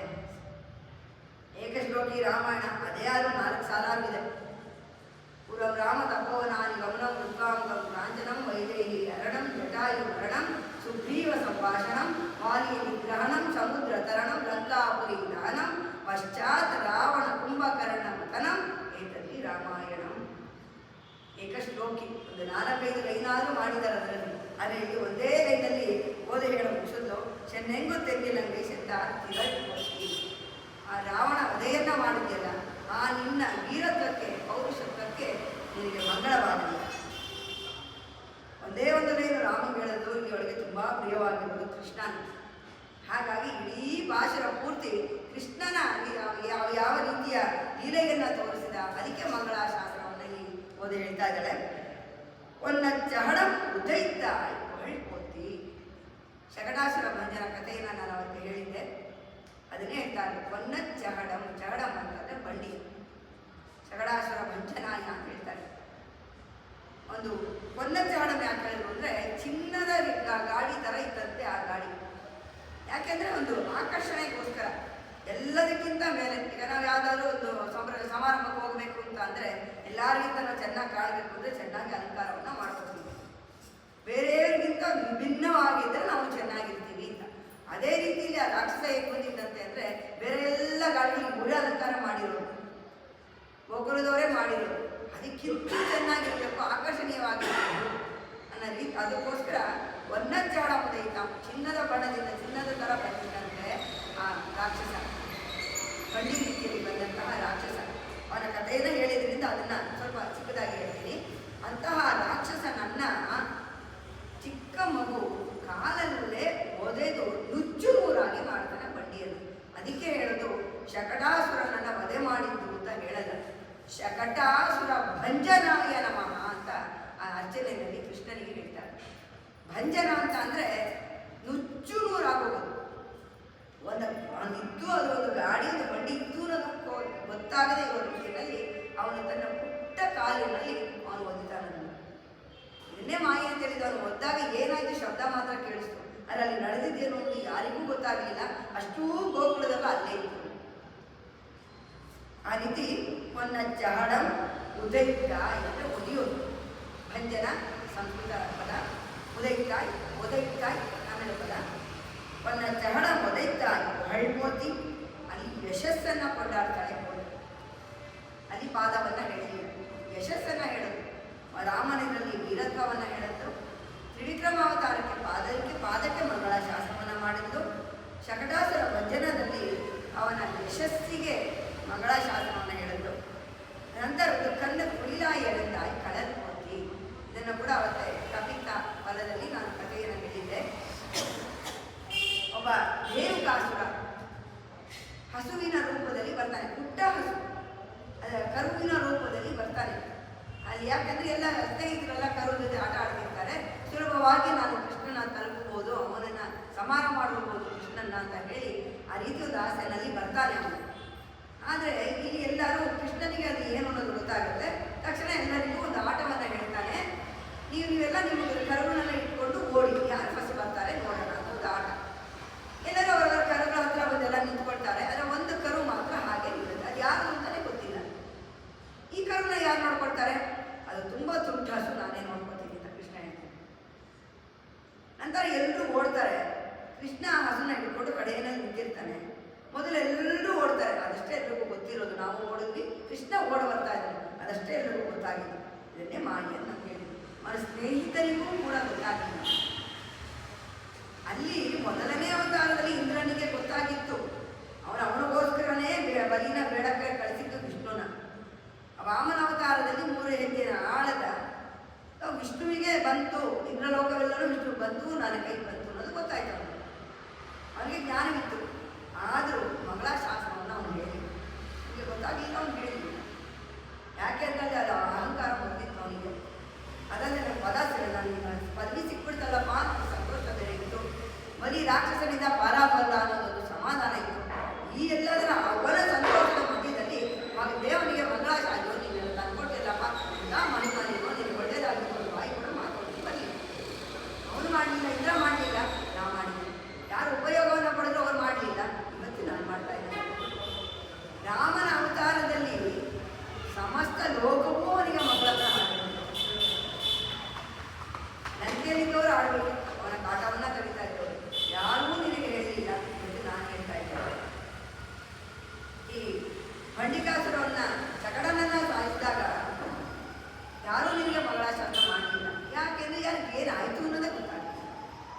ಬಂಡಿಯ ಶಬ್ದ ಮಾತ್ರ ಆಯಿತು. ಹೇಗೋಗಿ ಬಂಡಿಯಲ್ಲಿ ಬಿತ್ತು ಗೊತ್ತಿಲ್ಲ, ಚಿಕ್ಕ ಮಗು ಅಲ್ಲಿರೋದು. ಇಲ್ಲ ಬಂಡಿಯಲ್ಲಿತ್ತು, ಇಲ್ಲಿಗೇನು ಬಂದರು ಯಾರಿಗೂ ಗೊತ್ತಾಗಲಿಲ್ಲ. ಯಾಕಂದರೆ ಹಬ್ಬದ ಸಡಗರದಲ್ಲಿ ಇದ್ರು, ಯಾರಿಗೂ ನೀನು ಏನು ಮಾಡಿದೆ ಅನ್ನೋದೇ ಗೊತ್ತಾಗಲಿಲ್ಲ. ಅವತ್ತು ಯಾರೂ ನಿನಗೆ ಮಂಗಳಾಶಾಸ್ತ್ರವನ್ನು ಆಡಿಲ್ಲ. ಇನ್ನ ಆ ಶೌರತ್ವಕ್ಕೆ ವೀರತ್ವಕ್ಕೆ ನಾನು ಇವತ್ತಿನಿಂದ ನನಗೆ ಮಂಗಳಾಶಾಸ್ತ್ರವನ್ನು ಆಡ್ತಾ ಇದ್ದೀನಿ. ಕಂಡು ಕುಳಿರಾಯನಿಂದ ಕಳಲು ಹೊತ್ತಿನಲ್ಲಿ ಮಕ್ಕಳೆಲ್ಲ ಓಡೋಗ್ಬಿಟ್ಟಿದ್ದಾರೆ. ಕೃಷ್ಣ ಏನು ಮಾಡಿದ್ದಾನೆ ಅಂತ ಯಾರಿಗೂ ಗೊತ್ತಾಗಿಲ್ಲ. ಅದಕ್ಕೂ ಮುಂಚೆ ಕಪಿತ್ತ ಮರ, ಸಾಮಾನ್ಯವಾಗಿ ಬೇಲ ಅಂತ ಹೇಳ್ತಾರೆ, ಬೇಲದಂಡು. ಕಪಿತ್ತ ಅಂದರೆ ಬೇಲದಂಡು ಅಂತ ಹೇಳ್ತಾರೆ. ನನ್ನ ಗಣಪತಿಗೂ ಹೇಳ್ತಾರೆ ಕಪಿತ್ತ ಬರಸಾರ ಮಕ್ಷಿತ ಅಂತ. ಯಾರು ಬೇಲದಂಡನ್ನ ನೈವೇದ್ಯಕ್ಕೆ ಇಟ್ಟಿದ್ದು ಇವರೆಗೂ ನಾನು ನೋಡಿದ್ದೀನಿ. ಬಟ್ ಅದನ್ನು ಕಪಿತ್ತ ವೃಕ್ಷ ಅಂದರೆ ಬೇಲದಂಡು ಅಂತ ಹೇಳ್ತಾರೆ. ಅದರಲ್ಲಿ ಒಂದು ದೊಡ್ಡದಾಗಿ ಬೇಲದಂಡು ಇರುತ್ತೆ.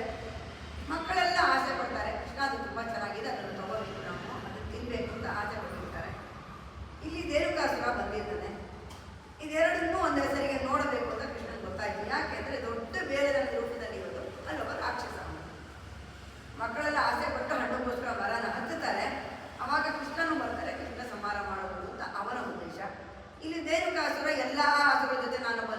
ಗೊತ್ತಾಗಲ್ಲ, ಅದು ಪುಟ್ಟ ತುಂಟ ಕರು, ಗೊತ್ತಾಗಲ್ಲ ಅಂತ ಬಂದ. ಆದರೆ ಕೃಷ್ಣ ಆ ಕರುವಿನ ಮೇಲೆ ಕೂತ್ಕೊಳ್ತಾನೆ. ಕೃಷ್ಣ ಕೂತಾಯ್ತು ಆಯ್ತು ಅಂತ ಹೇಳಿದ್ರೆ ಜೋರಾಗಿ ಓಡ್ತಾನೆ ಅಸುರ. ಎತ್ಕೊಂಡೋಗಿ ಇರೋದು ದೂರದಲ್ಲಿ ಓಡೋಗ್ತಾನೆ. ಅಲ್ಲಿ ಹೋಗಿ ಅವನನ್ನ ಹಿಡಿದು, ಅವನ ಕಾಲನ್ನ ಹಿಡಿದು ಚೆನ್ನಾಗಿ ತಿರುಗಿಸಿ ದೂರದಲ್ಲಿ ಎಸಿತಾನೆ ಕೃಷ್ಣ. ಮರಕ್ಕೆ ಡಿಕ್ಕಿ ಹೊಡೆದು ಬಿದ್ದು ಅಸುರ ಸಾಯ್ತಾನೆ. ಇದು ಯಾವುದು ಮಕ್ಕಳಿಗೆ ಗೊತ್ತಾಗಲ್ಲ, ಕೃಷ್ಣ ಮಕ್ಕಳಿಗೆ ಗೊತ್ತಾಗಿಲ್ಲ. ಅಲ್ಲೇನಾಗತ್ತೆ, ಎಲ್ಲಿಗೆ ಎಸೆದ ಅವನು, ಯಾವ ರೀತಿ ಎಸೆದ ಅಂದ್ರೆ ಕಣ್ಣ ಕುಣಿಲ ಎರಿಂದ ಅಂತ ಈ ಒಂದು ಪದವನ್ನ ಹೇಳ್ತಾರೆ. ಕಣ್ಣು ಅಂದ್ರೆ ಕರು, ಕುಣಿಲ ಎರಿಂದ. ಕುಣಿಲ ಅಂತಂದ್ರೆ ನಾವು ಕಳಲೆ ಆಟ ಅಂತ ಮಕ್ಕಳು ಆಡ್ತಾರೆ. ಒಂದು ದಾರಕ್ಕೆ ಕಲ್ಲನ್ನ ಕಟ್ಟಿ ಜೋರಾಗಿ ತಿರುಗಿಸ್ಬಿಟ್ಟು ನಮಗೆ ಏನು ಬೇಕೋ ಅದ್ರ ಮೇಲೆ ಬೀಸೋದು. ಆ ಕಳಲೆ ಕಲ್ಲು ಅಂತ ಹೇಳ್ತಾರೆ. ಆ ಕಲ್ಲು ಹೋಗಿ ಮರಕ್ಕೆ ಬಿದ್ದಾಗ ಏನಾಗುತ್ತಾ, ನಮಗೇನು ಬೇಕೋ ಅದು ಕೆಳಗಡೆ ಬೀಳುತ್ತೆ. ಆ ರೀತಿಯಾಗಿ ಕೃಷ್ಣ ರೇಣುಕಾಸುರನನ್ನ ಕಪಿತ ಮರಕ್ಕೆ ಎಸೆದ. ಅಲ್ಲಿ ಆ ರಾಕ್ಷಸ ರೇಣುಕಾಸುರ ಸತ್ತನಿಂದ ಇವನು ಹೊಡೆದ ಬಲಕ್ಕೆ ಆ ರೇಣುಕಾಸುರ ಹೋಗಿ ಆ ಕಪಿತ ಬಲಕ್ಕೆ ಬಿದ್ದು ಆ ರಾಕ್ಷಸನು ಬಿದ್ದು ಅವನು ಸತ್ತ, ಅವನು ಸಮಾನವಾದ. ಹೇಗೆ ಮುಳ್ಳಿನಿಂದಲೇ ಇದ್ದಾರೋ ರಾಕ್ಷಸನಿಂದಲೇ ರಾಕ್ಷಸ ಸಮಾನವನ್ನ ಮಾಡ್ದ ಇಲ್ಲಿ ಕೃಷ್ಣ. ಅದರ ಮಕ್ಕಳಿಗೆ ಸಿಕ್ಕಿದ್ದಲ್ಲೇನು, ಚೆನ್ನಾಗಿ ಕಪಿತ ಬಲ. ಆ ಮರ ಅಲ್ಲಾಡಿದ್ದಕ್ಕೆ ಎಲ್ಲ ಹಣ್ಣನ್ನು ಕೆಳಗೆ ಬಿಟ್ಟು ಎಲ್ಲರೂ ಒಂದು ಹಣ್ಣನ್ನು ಹಾಸ್ಕೊಂಡು ತಿಂದ್ರೆ ವಿನ ನೀನು ಏನು ಮಾಡಿದೆ ಅಂತಲೇ ಅವ್ರಿಗೆ ಗೊತ್ತಿಲ್ಲ. ಪಾಪ ಅವ್ರಿಗೆ ಏನೂ ಗೊತ್ತಿಲ್ಲ ಇರೋರು, ನಿನ್ನ ಸ್ನೇಹಿತರು ನಿನಗೆ ಹೇಗೆ ಮಂಗಳಾಶಾಸನವನ್ನು ಮಾಡ್ತಾರೆ. ಆ ದಿನದ ಮಂಗಳಾಶಾಸನವನ್ನು ನಾನು ಇವತ್ತು ನಿನಗೆ ಮಾಡ್ತಾ ಇದ್ದೀನಿ. ಒಂದು ಕುಳೆಯಾಯಿ ಎಡುತ್ತಾಯಿ ಗುಣಂ ಹೋಗಿ. ಮುಂದಿನದು ಬಂದು ಕುಂಡ್ರು ಅಂದ್ರೆ ಬೆಟ್ಟ. ಬೆಟ್ಟವನ್ನ ಕುಳೆಯಾಯಿ ಛತ್ರಿಯಾಗಿ ಎತ್ತಿದೆಯಲ್ಲ, ಆ ನಿನ್ನ ಗುಣಕ್ಕೆ ಮಂಗಳಾಶಾಸನ. ಈ ಹೋದಲ್ಲ ಸಾಲಿನಲ್ಲಿ ಕಂದ ಕುಳಿಲ ಎರಿಂದ ಕಳಲ್ ಬತ್ತಿ ಹೇಳ್ತಾರೆ. ಕಳಲ್ ಅಂದ್ರೆ ಪಾದಕ್ಕೆ ಹೇಳ್ತಾರೆ. ಇಲ್ಲಿ ಅವನು ಉಪಯೋಗಿಸಿದ್ದು ಕೈ, ಪಾದಕ್ಕೆ ಏನು ಕೇಳಿದ್ರು ಅಂತ ಅಂದ್ರೆ ಸಾಮಾನ್ಯವಾಗಿ ಆ ಕಲ್ಲನ್ನ ನಾವು ಎಸಿಬೇಕಾದ್ರೆ ಮಕ್ಕಳರ ಒಂದು ರೀತಿಯ ಒಂದು ಭಾವ ಬರುತ್ತೆ. ಕಾಲನ್ನ ನೆಲಕ್ಕೆ ಒತ್ತಿ ಎಸಿಬೇಕಲ್ಲ. ಆ ರೀತಿ ಒತ್ತಿ ಕೂದಾಗ ಏನಾಗುತ್ತೆ, ಅದಕ್ಕೊಂದು ಲಕ್ಷಣ ಬರುತ್ತೆ. ಅಲ್ಲಿ ಒಂದು ಕಾಲು ಹಿಂದೆ ಇರುತ್ತೆ, ಒಂದು ಕಾಲು ಮುಂದೆ ಇರುತ್ತೆ. ಕಾಲನ್ನ ಒತ್ತಿ ಎಸಿದಾಗಲೇ ಆ ಕಲ್ಲಿಗೆ ಬಲ ಬರುತ್ತದೆ. ಆ ರೀತಿಯಾದ ಅವನ ಒಂದು ಪಾದದಿಕ್ಕೆ ಆ ರೀತಿ ನೋಡೋದಕ್ಕೆ ಎಷ್ಟು ಚೆನ್ನಾಗಿತ್ತು. ಯಾವ ರೀತಿ ಭಂಗಿಯನ್ನ ನೀನು ತೋರಿಸಿದೆ. ಆ ಭಂಗಿಗೆ, ಆ ಪಾದಕ್ಕೆ ನಮಸ್ಕಾರ, ಮಂಗಳಾಶಾಸನ ಅಂತ ಹೇಳಿ ಪಾದಕ್ಕೆ ಮಂಗಳಾಶಾಸನವನ್ನ ಮಾಡ್ತಾಳೆ. ಒಂದು ಪುಣ್ಯ ಹೇಳುತ್ತಾಯಿ ಕಳಲ್ ಕೋತಿನಲ್ಲಿ. ಕಳಲ್ ಅಂತ ಅಂದ್ರೆ ಗುಣಗಳಿಗೆ ಒಂದು ಬೆಟ್ಟವನ್ನ ಎತ್ತಿ ಗೋಕುಲದ ಎಲ್ಲಾ ಜನಗಳನ್ನ ನೀನು ಕಾಪಾಡಿದೆಲ್ಲ. ಕುಳೆಯ ಕುಡೆ ಅಂದ್ರೆ ಛತ್ರಿ, ಒಂದು ಛತ್ರಿ ರೀತಿಯಲ್ಲಿ ಒಂದು ಬೆಟ್ಟವನ್ನ ನೀನು ಎತ್ತಿ ಹಿಡಿದುಬಿಟ್ಟೆ. ಆ ರೀತಿಯಾದ ನಿನ್ನ ಈ ಒಂದು ಲೀಲೆಗೆ, ನಿನ್ನ ಶೌರ್ಯಕ್ಕೆ, ನಿನ್ನ ಗುಣಗಳಿಗೆ ಮಂಗಳಾಶಾಸನ ಅಂತ ಹೇಳ್ತಾರೆ. ಅಲ್ಲಿ ನೋಡಿದ್ರೆ ಅವಳು ಕೈಗಳಿಗೆ ಮಂಗಳಾಶಾಸನವನ್ನ ಮಾಡಬೇಕು. ಕೈಯಿಂದ ಎತ್ತಿದ್ದು ಅವನು ಬೆಟ್ಟವನ್ನ. ಆದರೆ ಗುಣಗಳು ಏನೇನು ಕೇಳಿದ್ದಲ್ಲಿ ಅಂತ ಅಂದ್ರೆ ಅಲ್ಲಿ ತೋರಿಸಿದಂತಹ ಗುಣಗಳೇ ತುಂಬಾ ವಿಶೇಷವಾಗಿದ್ದಲ್ಲಿ. ಯಾವುದು ಅಂತಂದ್ರೆ ಒಂದು ಮೊದಲನೇದಾಗಿದ್ದು ಇಂದ್ರ. ಆ ಕಥೆ ಹೇಗಿದ್ದು ಗೊತ್ತಿದ್ರಿಂದ ಅದನ್ನ ನೇರ ವಿಷಯಕ್ಕೆ ಬರ್ತೀನಿ. ಇಂದ್ರ ಮಳೆ ಸುರಿಸ್ತಾ, ಯಾಕೆಂದ್ರೆ ಗೋವರ್ಧನ ಪೂಜೆಗೆ ಕೃಷ್ಣ ಬಿಡಲಿಲ್ಲ, ಇಂದ್ರನ ಪೂಜೆಗೆ ಬಿಡಲಿಲ್ಲ, ಗೋವರ್ಧನ ಪೂಜೆ ಮಾಡಿ ಅಂತ ಹೇಳಿದ. ಏನು ಕೇಳಿದ, ಇವರೆಲ್ಲರೂ ಗೋಪುರ ಅವರ ಪಿತೃಗಳ ಕಾಲದಿಂದಾನು ಇಂದ್ರನಿಗೆ ಪೂಜೆ ಮಾಡುವಂತ ಹೊರದ್ರಿ. ಇವನು ಹೇಳ್ತಾನೆ, ಇಂದ್ರನಿಗೆ ಯಾಕೆ ಮಾಡಬೇಕು, ನಮ್ಮನ್ನ ಕಾಪಾಡಬೇಕು ಗೋವರ್ಧನಗಿರಿಗೆ ನೀವು ಪೂಜೆ ಮಾಡಿ ಅಂತ ಹೇಳ್ತಾನೆ. ಇವರೆಲ್ಲ ಒಪ್ಪಲ್ಲ. ಇಲ್ಲ ಅಂದ್ರೆ ನಂತರ ಇಂದ್ರಾವತಿ ಕೋಪಗಳು ನಮ್ಮೇಲೆಲ್ಲ ಕೋಪ ಕೊಟ್ಟಿದ್ರೆ ಇಲ್ಲ ಪ್ರಕೃತಿ ವಿಕೋಪಗಳಾಗತ್ತೆ, ಹಾಗಾಗಿ ಬೇಡ ಅವನಿಗೆ ಮಾಡೋಣ. ಇಲ್ಲ ಅದನ್ನ ನೋಡ್ಕೊಳ್ಳೋಕೆ ನಾನು ಇದ್ದೀನಿ, ನೀವು ಮಾಡಿ ಅಂತ ಹೇಳ್ತಾನೆ. ಗೋವರ್ಧನ ಪೂಜೆ ಪ್ರಾರಂಭವಾಗುತ್ತೆ. ಇಂದ್ರ ಕಾಯ್ತಾ ಇರ್ತಾನೆ. ಯಾವುದೇ ಪೂಜೆಗಳಿಗೆ ಅವನು ಬರದೇ ಇರೋದರಿಂದ ಏನಾಯ್ತು ಅಂತ ನೋಡ್ಕೊಂಡ್ ಬರೋದಕ್ಕೆ ಅವನ ಭಟರನ್ನ ಕಳಿಸ್ತಾನೆ. ಅಲ್ಲೋಗಿ ನೋಡಿದ್ರೆ ಅವ್ರು ಹೇಳ್ತಾರೆ, ಎಲ್ಲರೂ ಗೋವರ್ಧನಿಗೆ ಪೂಜೆ ಮಾಡ್ತಾ ಇದ್ದಾರೆ ಅಂತ. ಅದು ನೋಡಿ ಇಂದ್ರನಿಗೆ ತುಂಬಾ ಕೋಪ ಬರುತ್ತೆ. ಇನ್ನು ಎಲ್ಲರೂ ಕೃಷ್ಣನನ್ನ ನಂಬ್ಕೊಂಡು ನನಗೆ ಪೂಜೆಯನ್ನ ನಿಲ್ಲಿಸಿದ್ದಾರೆ. ಕೃಷ್ಣ ಯಾರು ಅಂತ ಅವನಿಗೆ ಗೊತ್ತಿದ್ರು ಆ ಸಮಯದಲ್ಲಿ ಕೃಷ್ಣನ ಬಗ್ಗೆ ಅವನು ಯೋಚನೆನೇ ಮಾಡೋದಿಲ್ಲ. ನನಗೆ ಪೂಜೆ ಸಲ್ತಿಲ್ವಲ್ಲ ಅನ್ನೋ ಕೋಪಕ್ಕೋಸ್ಕರ ಅವರೆಲ್ಲ ಕಳಿಸ್ಬಿಟ್ಟು ಅಲ್ಲೆಲ್ಲ ನಾಶ ಮಾಡಬೇಕು ಗೋಪುರವನ್ನ ಅಂತ ಹೇಳಿ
ದಿನನಿತ್ಯದಲ್ಲಿ ಏನೇನು ಕೆಲಸಗಳನ್ನು ಮಾಡ್ತಿದ್ರೆ ಅದನ್ನ ಹಾಗೆ ಮಾಡ್ತಾ ಇದ್ದಾರೆ. ಏನಕ್ಕೆ ವ್ಯತ್ಯಾಸ ಗೊತ್ತಾಗಿಲ್ಲ ಅಂತ ಅಂದ್ರೆ, ನಿನ್ನೆ ಹೇಳಿದಂಗೆ ತಿಂಗಳು ಆದಿತ್ಯನು ಬೆಳೆದ ಅಪ್ಪಲು ಅಂತ ಭಗವಂತನ ಕಣ್ಣುಗಳಿಗೆ ಹೇಳ್ತಾರೆ. ಹೇಗೆ ಸೂರ್ಯನ ರೀತಿ ಕಂಡಿತೋ ಆ ದೃಷ್ಟಿಯಿಂದ ಬೆಳಕಾಗ್ತಿತ್ತಂತೆ. ಚಂದ್ರನ ದೃಷ್ಟಿ ಇದ್ದಂತಹ ಕಣ್ಣುಗಳಿಂದ ರಾತ್ರಿ ಆಗ್ತಿತ್ತಂತೆ. ರಾತ್ರಿ ಹಗಲುಗಳು ಕೂಡ ಅಲ್ಲಿನ ಗೋಕುಲ ದೇವರಿಗೆ ಗೊತ್ತೇ ಆಗಲಿಲ್ಲ, ವ್ಯತ್ಯಾಸವಾಗಿತ್ತು. ನಂತರ ಒಂದೇ ಒಂದು ಕೈಯಲ್ಲಿ ಇವನು ಬೆಟ್ಟ ಎತ್ತಿದ್ದಾನೆ. ಅವನ ಆ ಕೃಪಾ ದೃಷ್ಟಿಯನ್ನ ಗೋಪಿಕಾ ಸ್ತ್ರೀಯರಿಗೆ ಎಲ್ಲರಿಗೂ ತೋರಿಸ್ತಾ ಇದ್ದಾನಂತೆ. ಗೋಕುಲದಿಂದ ಸ್ತ್ರೀಯರಿಗೆ ಅಷ್ಟು ಹತ್ತಿರದಲ್ಲಿ ಅವರಿಗೆ ಸಿಕ್ಕಂತಹ ಅವನ ಕೃಪಾ ದೃಷ್ಟಿಯಿಂದ ಅವರಿಗೆ ಜೀವನ ಅಂದ್ರೆ ಏನು ತೊಂದರೆ ಆಗಲಿಲ್ಲ ಗೊತ್ತಿಲ್ಲ, ಆ ರೀತಿಯಾದಂಥ ಅನುಭವವನ್ನ ಭಗವಂತ ಕೊಟ್ಟಿದ್ದಾನೆ. ನಂತರ ಈ ಹಸುಗಳನ್ನ ತನ್ನ ಎಡಗೈನಲ್ಲಿ ಸವರ್ತಾ ಇದ್ದಾನೆ. ಅವನ ಪ್ರೇಮ ಭರಿತವಾದ ಸ್ಪರ್ಶ ಹಸುಗಳನ್ನು ಆನಂದಗೊಂಡಿತ್ತಂತೆ. ಹಂಗಾಗಿ ಆ ಒಂದು ವಾರದಲ್ಲಿ ಏನಾಯ್ತು ಅಂತ ಯಾರಿಗೂ ಗೊತ್ತಿಲ್ಲ. ಆ ರೀತಿಯಾದ ಅನುಭವವನ್ನ ಗೋಕುಲದಲ್ಲಿ ಕೃಷ್ಣ ಕೊಟ್ಟ. ಇದರಲ್ಲಿ ಅವನ ಸೌಲಭ್ಯ, ಸೌಶೀಲ್ಯ, ಏನಕ್ಕೆ ಈ ಪದಗಳನ್ನು ಉಪಯೋಗಿಸ್ತಾರೆ ಅಂತ ಅಂದ್ರೆ, ಸೌಶೀಲ್ಯಗಳನ್ನು ಒಂದು ಉತ್ತಮವಾದ ಗುಣ. ಅಲ್ಲಿ ಹೇಳ್ತಾಳೆ, ನಾವು ಯಾವ ರೀತಿಯಾದಂತಹ ಜನ, ನಾವು ಗೋವುಗಳನ್ನ ಕಾಯ್ತಾ ಇರುವಂತಹ ಸಾಮಾನ್ಯವಾದ ಒಂದು ಜನ. ಇಂಥ ಜನಾಂಗಕ್ಕೆ ನೀನೇ ಆಸೆ ಪಟ್ಟು ಬಂದೆ ಅಲ್ವಾ? ಆ ಸೌಶೀಲ್ಯವನ್ನ ಇಲ್ಲಿ ಹೋಗ್ತಾರೆ. ಎಂತಹ ಪರಮ ಪುರುಷ ನೀನು, ನಮಗೋಸ್ಕರ ಬಂದಿದ್ದೀಯಲ್ಲ ಅಂತೇಳಿ ಅವರ ಗುಣವನ್ನ ಇಲ್ಲಿ ಹೊಗಳ್ತಾ ಇದ್ದಾರೆ. ಬಂದು ಅದರಲ್ಲೂ ನಮ್ಮ ರಕ್ಷಕನಾಗಿ ನಿಂತಿದ್ದೀಯ ಇಲ್ಲಿ, ನಾವು ಎಂತಹ ಸೌಭಾಗ್ಯವಂತರು ಅಂತೇಳಿ ಅವನ ಸೌಲಭ್ಯ ಅಂದ್ರೆ ಸುಲಭವಾಗಿ ಸಿಗುವಂಥದ್ದು. ಭಗವಂತ ಯಾರಿಗೂ ಸುಲಭವಾಗಿ ಸಿಗುವಂಥವನಲ್ಲ. ಋಷಿ ಮುನಿಗಳೆಲ್ಲ ಸಾವಿರಾರು ವರ್ಷಗಳ ತಪಸ್ಸು ಮಾಡಿ ಅವನನ್ನ ಪಡಿತಾರೆ. ಅಂಥದ್ರಲ್ಲಿ ಏನೂ ಗೊತ್ತಿಲ್ಲದೆ ಇರೋಲ್ಲ ನಮ್ಮ ಜೊತೆ ಬಂದಿನ ಹುಟ್ಟಿ ಮಾಡಿ ನಮ್ಮ ಜೊತೆಲ್ಲ ಆಟ ಆಡಿದೆಯಲ್ಲ ಅಂತ ಹೇಳಿ ಸಂತೋಷವನ್ನ ಪಡ್ತಾಳೆ ಇಲ್ಲಿ ಹೋದೆ. ನಂತರ ಇನ್ನೊಂದವನ ಗುಣವನ್ನು ತೋರಿಸಿದ್ದೇನು ಅಂದ್ರೆ, ಇಂದ್ರನಿಗೆ ಕೃಷ್ಣನಿಗೆ ಗೊತ್ತಾಗುತ್ತೆ ಇವನಿಗೆ ನಾನೇನು ಮಾಡ್ಲಿಕ್ಕಾಗಲ್ಲ ಅಂತ ಹೇಳಿ ನಂತರ ಬಂದು ಅವನಿಗೆ ಶರಣಾಗ್ತಾನೆ ಇಂದ್ರ. ಆದರೆ ಅವನ ಸಂಹಾರವನ್ನ ಮಾಡಲ್ಲ, ಶರಣಾಗದ ಅವನ ರಕ್ಷಕನಾಗಿರ್ತಾನೆ. ಯಾಕೆಂದ್ರೆ ಅವನು ದೇವತೆ ಜೊತೆಯಲ್ಲಿ ಅವನ ನಿಯಮ ಪಾಲಕ. ಅವನಿಗೆ ಯಾವುದೇ ತೊಂದರೆಯನ್ನು ಕೊಡೋದಿಲ್ಲ. ಅದರಲ್ಲಿ ಅವನ ಮನಸ್ಸಿನ ಔದಾರ್ಯವನ್ನು ತೋರ್ತಾನೆ. ಮೊದಲವರಿಗೆ ಭಕ್ತರಿಗೆ ತೊಂದರೆ ಕೊಟ್ಟರೆ ಭಗವಂತನಿಗೆ ಆಗೋದಿಲ್ಲ. ಇಂದ್ರ ಮಾಡಿದ್ದೇ ಅದು. ಆದರೆ ನನ್ನ ಮೇಲಿನ ಕೋಪಕ್ಕೆ ಆ ಥರ ಮಾಡಿದ ಅಂತೇಳಿ ಅವನನ್ನು ಕೂಡ ಅವನು ಕ್ಷಮಿಸ್ತಾನೆ. ಕ್ಷಮಾಗುಣವನ್ನ ಇಲ್ಲಿ ಓದಿ ತೋರಿಸ್ಕೊಂಡಿದ್ದಾರೆ. ಇಂದ್ರನನ್ನೇ ಕ್ಷಮಿಸಿದವನು, ಭಕ್ತರಿಗೆ ತೊಂದರೆ ಕೊಟ್ಟಂತಹ ಇಂದ್ರನನ್ನೇ ಕ್ಷಮಿಸಿದವನು. ಆ ರೀತಿಯ ಕ್ಷಮಾಗುಣಕ್ಕೆ ಮಂಗಳಾಶಾಸನ ಅಂತ ಹೇಳಿ ಕುನ್ನು ಪುಡಿಯ ಎಡುತ್ತಾಯಿ ಗುಣಂ ಪೂರ್ತಿ. ಆ ನಿನ್ನ ಗುಣಗಳಿಗೆ, ಸೌಶೀಲ ಸೌಲಭ್ಯ ಕ್ಷಮಾ ಗುಣಗಳಿಗೆ, ನಿನ್ನ ಕೃಪಾ ಕಟಾಕ್ಷವನ್ನ ತೋರಿದಂತಹ ನಿನ್ನ ಗುಣಗಳಿಗೆ ನಾನು ಇಂದು ಮಂಗಳಾಶಾಸನವನ್ನ ಹಾಡ್ತಾ ಇದ್ದೀನಿ ಅಂತ ಹೇಳಿ ಗೋದೆ ಮಂಗಳಾಶಾಸನವನ್ನು ಹೇಳ್ತಾ ಇದ್ದೀನಿ. ಕಲ್ಲೆಡುತ್ತು ಕಲ್ಮಾನಿ ಕಾತ್ತಾಯಿ ಅಂತ ಹೇಳಿ ಗೋದೆ ಕೃಷ್ಣನನ್ನ ಹೊಗಳ್ತಾ ಇದ್ದಾರೆ. ಬೆಂಡು ಬಾಯಿ ಕೆಡಕು ನಿನ್ನ ಕೈಯಲ್ಲಿ ಬೇರು ಕೊತ್ತಿ. ಇದು ವಿಶೇಷವಾದ ಒಂದು ಸಾಲು. ಇದು ಸಾಮಾನ್ಯವಾಗಿ ವಿಷ್ಣುವನ್ನ ನೋಡಿದ್ರೆ ಶಂಕು ಚಕ್ರ ಗದಾ ಪದ್ಮ ಇದೆ. ವೇಲೆಲ್ಲೂ ಇಲ್ಲ, ವೇಲಾಯುಧ ಇಲ್ಲ. ವೇಲಾಯುಧ ಇರೋದು ಯಾರ ಹತ್ರ? ಸುಬ್ರಹ್ಮಣ್ಯನ ಹತ್ರ. ಕಾರ್ತಿಕೇಯನ ಹತ್ರ ಇರೋದು ವೇಲಾಯುಧ. ಇಲ್ಲಿ ಯಾಕೆ ವೇಲನ್ನ ಹೇಳೋದು ವಿಶೇಷವಾಗಿ ಇಲ್ಲ ಅಂದ್ರೆ, ಯಾವಾಗ ಬಂತು ಅವತ್ತಿನ ದಿನ ಒಂದು ಚಿಕ್ಕದಾಗಿ ಆ ಕಥೆಯನ್ನ ಹೇಳಿದ್ದೆ. ಬಾಣಾಸುರನ ಮಗಳಿನ ಕಥೆಯನ್ನ ನಾನು ಹೇಳಿದ್ದೆ. ಬಾಣಾಸುರ, ಅವನಿಗೆ ಸಾವಿರಾರು ತೋಳುಗಳಿದ್ದು, ಆ ರೀತಿಯಾದಂತಹ ಪುರುಷತ್ವ ತುಂಬ ಪೌರುಷವಾದಂತಹ ರಾಜ.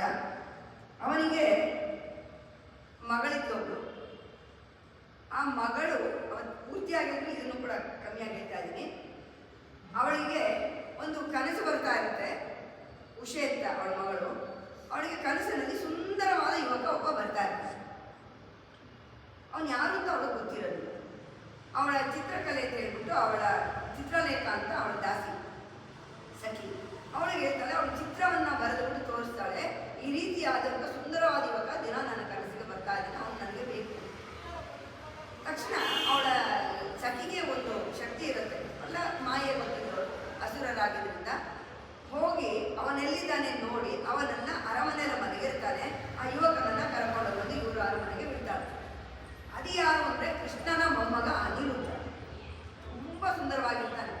ಅಲ್ಲಿಗೆ ಅನಿರುದ್ಧ ಸುಂದರವಾಗಿದ್ದ ಅಂದ್ರೆ ಕೃಷ್ಣ ಅನಿರುದ್ಧ ಬರ್ತಾನೆ. ಮಾರನೇ ದಿನ ಬೆಳಿಗ್ಗೆ ಕಣ್ಣು ಬಿಟ್ಟು ನೋಡಿದಾಗ ಅವನು ತನ್ನ ಅರಮನೆಯಲ್ಲಿಲ್ಲ, ಬೇರೆ ಕಡೆ ಇರ್ತಾನೆ. ಎದುರುಗಡೆ ಉಷೆ ಇರ್ತಾಳೆ. ಅವಳು ತುಂಬ ಸುಂದರಿ. ಅವನಿಗೂ ಅವಳ ಮೇಲೆ ಮೋಹ ಉಂಟಾಗುತ್ತೆ. ಇಬ್ಬರು ಪ್ರೇಮದಲ್ಲಿ ಇರ್ತಾರೆ. ಈ ವಿಚಾರ ಬಾಣಾಸುರನಿಗೆ ಗೊತ್ತಾಗುತ್ತೆ. ಅವನು ಕೃಷ್ಣ ದ್ವೇಷಿ. ಅವನು ಇದೇ ಸರಿಯಾದ ಸಮಯ ಅಂತ ಹೇಳಿ ಅವನು ಅನಿರುದ್ಧನ ಸೆರೆಮನೆಗೆ ಹಾಕ್ಬಿಡ್ತಾನೆ. ಇದು ಕೃಷ್ಣನಿಗೆ ಗೊತ್ತಾಗುತ್ತೆ. ಅವಾಗ ಅವನು ಅವನ ಮೇಲೆ ಯುದ್ಧಕ್ಕೆ ಬರ್ತಾನೆ. ಬಾಣಾಸುರನ ವಿಶಿಷ್ಟತೆ ಏನು ಅಂತ ಅಂದರೆ ಅವನು ಈಶ್ವರನ ಭಕ್ತ. ಅವನು ಈಶ್ವರನಿಂದ ಒಂದು ವರವನ್ನು ಪಡ್ಕೊಂಡಿರ್ತಾನೆ. ನನಗೆ ಯುದ್ಧ ಕಾಲದಲ್ಲಿ ನೀನು ಸಹಾಯವನ್ನು ಮಾಡಬೇಕು. ಈಶ್ವರ ಅಷ್ಟು ಹೇಳಿರ್ತಾನೆ. ಇಲ್ಲಿ ಕೃಷ್ಣ ಯುದ್ಧಕ್ಕೆ ಬರ್ತಾನೆ. ಕೃಷ್ಣನ ಎದುರಿಗೆ ಈಶ್ವರ ಯುದ್ಧ ಮಾಡಬೇಕಾಗಿ ಬರುತ್ತೆ. ಈಶ್ವರನ ಗೊತ್ತಾಗುತ್ತೆ ಇದು ಒಂದು ವಿಧಿ ನೀಡೇ ಯುದ್ಧವನ್ನು ಮಾಡಬೇಕು ಅಂತ ಹೇಳಿ ಮೊದಲು ಬಂದು ಕಾರ್ತಿಕೇಯ ಯುದ್ಧಕ್ಕೆ ಬರ್ತಾನೆ. ಈಶ್ವರ ಬದಲಾಗಿ ಅವನ ಮಗ ಬರ್ತಾನೆ. ಕಾರ್ತಿಕೇಯ ಸೋತೋದಾಗ ಏನಾಗುತ್ತೆ, ಅವನ ಬೇಯಿಲು ಕೃಷ್ಣನ ಸುದರ್ಶನಕ್ಕೆ ಬರಬೇಕು. ಅಲ್ಲಿಂದ ಬಂದು ಬೇಲಾಗಿಲ್ಲ, ಅಲ್ಲಿಂದ ಭಗವಂತನಿಗೆ ಬಂತು. ನಂತರ ಈಶ್ವರನೂ ಸೋಲ್ಬೇಕಾಗುತ್ತೆ. ಯಾಕಂದ್ರೆ ಇವನಿಗೆ ಅಹಂಕಾರ ಹೊಂದಬೇಕು ಬಾಣಾಸುರನಿಗೆ. ಕೃಷ್ಣ ಅವನ ಎಲ್ಲ ತೋಳುಗಳನ್ನೆಲ್ಲ ಕತ್ತರಿಸ್ತಾನೆ. ಎಷ್ಟು ತೋಳುಗಳು ಕತ್ತರಿಸ್ತಾನೆ? 998 ತೋಳುಗಳನ್ನು ಕತ್ತರಿಸ್ತಾನೆ. ಇದನ್ನು ಹಾಗೆ ಬಿಡ್ತಾನೆ. ಯಾಕೆಂದರೆ ಯಾರೋ ತಮಾಷೆಯಾಗಿ ಬೆಳಿಗ್ಗೆ ಹೇಳ್ತಾ ಇದ್ರು, ಮುಂದೆ ಬೀಗರಾಗೋನು ಇವನು, ನನ್ನ ಬೀಗರಿಗೆ ಕೈಯೇ ಇಲ್ಲ, ಬಿಗರಾಂಗ ಅಂದರೆ ಚೆನ್ನಾಗಿರೋದಿಲ್ಲ. ಹಾಗಾಗಿ ಅವ್ನು 2 ಕೈ ಇಲ್ಲಿದೆ, ಅದನ್ನೂ ಕೂಡ ಕೈ ಏನೋ ಅವನ ತಲೆ ಕೂಡ ಕತ್ತರಿಸ್ತಾ ಇದ್ದ. ಅಷ್ಟರಲ್ಲೇ ಅವನು ಶರಣಾಗತನಾಗ್ತಾನೆ ಬಾಣಾಸುರ. ಇಲ್ಲಿಗೆ ಬೇಗ ಬಂತು ಕೃಷ್ಣನ ಹತ್ರ. ಮುಂದಿನ ಕಥೆ ಏನು ಅಂತ ಅಂದರೆ ಪೌಂಡ್ರೀಕ ವಸುದೇವ ಅಂತ ಇದ್ದ. ಅವನೊಂಥರ ಈ ಜೋಕ್ ಇರ್ತಾರ. ಅವನು ಆ್ಯಕ್ಚುಲಿ ರಾಜ, ಪೌಂಡ್ರ ದೇಶದ ರಾಜ. ಅವನಿಗೆ ಕೃಷ್ಣನ ಮೇಲೆ ತುಂಬ ಒಂಥರ ಹೊಟ್ಟೆ ಹೊರಗಿರುತ್ತೆ. ಅವನು ನಿಜವಾದ ಭಗವಂತನೇ ಅಲ್ಲ, ಅವನು ಸುಮ್ಮನೆ ಮಾಟ ಮಂತ್ರಗಳನ್ನ ತೋರಿಸ್ತಾ ಇರೋನು ಅಂತ ಹೇಳಿ ಅವನು ತುಂಬ ದ್ವೇಷಿಸ್ತಿರ್ತಾನೆ. ಅವನು ಅದು ಸಾಲದು ಅಂತ ಹೇಳಿ ಅವನು ಶಂಕು ಚಕ್ರಗಳನ್ನೆಲ್ಲ ಅಂಟಿಸ್ಕೊಂಡು ಗದೆಗಳೆಲ್ಲ ಇಟ್ಕೊಂಡು ನಾನೇ ಕೃಷ್ಣ ಪರಮಾತ್ಮ ಅಂತ ಹೇಳ್ಕೊಂಡು ತಿರುಗ್ತಿರ್ತಾನೆ. ನಾನೇ ವಾಸುದೇವ, ಅವನಲ್ಲ ಅಂತ ಹೇಳಿ ತಿರುಗಾಡ್ತಿರ್ತಾನೆ. ಗರುಡನ ಮೇಲೆ ಹಾರು ಬರೋದಕ್ಕೆ ಗರುಡ ಪಕ್ಷಿ ಥರನೂ ಒಂದು ಮಾಡ್ಕೊಂಡಿರ್ತಾನೆ. ಅವನು ಅದ್ರ ಮೇಲೆ ಕೂತ್ಕೊಂಡು ಶಂಕು ಚಕ್ರನ ಅಂಟಿಸ್ಕೊಂಡೆಲ್ಲ ಬರ್ತಿರ್ತಾನೆ. ಈ ಥರ ಇದ್ದವನೇನು ಮಾಡ್ತಾನೆ, ಪ್ರತ್ಯಕ್ಷ ವಾಸುದೇವನಾದ ಕೃಷ್ಣನಿಗೆ ದೂತನನ್ನು ಕಳಿಸ್ತಾನೆ. ಏನಂತ ಹೇಳಿ ಕಳಿಸ್ತಾನೆ, ಪ್ರತ್ಯಕ್ಷ ವಸುದೇವನಾದ ನಾನು ನಿನಗೆ ಕಳುಹಿಸುತ್ತಿರುವ ಸಂದೇಶವೇನೆಂದರೆ, ನಿಜವಾದ ವಾಸುದೇವನಾದ ನಾನು, ನೀನು ಹೆಸರಿಗೆ ವಾಸುದೇವ. ಒಳ್ಳೆಯ ಮಾತಿನಲ್ಲಿ ಹೇಳುತ್ತೇನೆ, ನನ್ನ ಚಿಹ್ನೆಗಳಾದ ಶಂಖ, ಚಕ್ರ, ಗದೆ, ಗರುಡ ಧ್ವಜ ಎಲ್ಲವನ್ನು ನನಗೆ ಕಳುಹಿಸಿದರು. ಹೇಳೋದ್ಯಾರು? ಪೌಂಡ್ರಿಕ ವಾಸುದೇವ. ಅವನು ಕೃಷ್ಣನಿಗೆ ಹೇಳ್ತಾ ಇರೋದು, ಪ್ರತ್ಯಕ್ಷ ಕೃಷ್ಣ ನಾನು, ನನ್ನ ಚಿಹ್ನೆಗಳು ಶಂಕು, ಚಕ್ರ, ಗದಾ, ಪದ್ಮ, ಗರುಡ ಧ್ವಜ ಎಲ್ಲ ನನಗೆ ವಾಪಸ್ ಕಳಿಸ್ಕೊಡು. ಅದೆಲ್ಲ ನಂದು. ಇಲ್ಲದೇ ಇದ್ದರೆ ನನ್ನ ಸ್ನೇಹಿತ ಕಾಶಿರಾಜನ ಜೊತೆ ನಿನ್ನ ಮೇಲೆ ಯುದ್ಧಕ್ಕೆ ಬರ್ತೀನಿ ಅಂತ ಒಂದು ಸಂದೇಶವನ್ನು ಕಳಿಸ್ತಾನೆ. ಸರಿ, ಕೃಷ್ಣ ಅವನ ಮೇಲೆ ಯುದ್ಧ ಮಾಡೋಣ ಅಂತ ಹೊರಡ್ತಾನೆ. ಅಷ್ಟರಲ್ಲಿ ಕೃಷ್ಣನ ಕಡೆಯವರೆಲ್ಲ ಏನು ಮಾಡ್ತಾರೆ, ಯಾಕೆ ಸುಮ್ಮನೆ ಯಾದವರಲ್ಲ, ಅವನನ್ನು ಸಾಯಿಸಕ್ಕೆ ನಾನು ಯಾಕೆ ಇಲ್ಲಿಂದ ಕಷ್ಟ ಮಾಡ್ಕೊಂಡು ಹೋಗಬೇಕು, ನಾವೇ ಸಾಕು ಅವನನ್ನು ಸಂಹಾರ ಮಾಡಿ ನಾವು ಹೋಗ್ಬಿಟ್ಟು ಬರ್ತೀವಿ, ಒಂದು ಯುದ್ಧ ಮಾಡ್ತೀವಿ ಅಂತ ಹೇಳಿ ಯಾದವರೆಲ್ಲರೂ ಅಲ್ಲಿ ಹೋಗ್ತಾರೆ.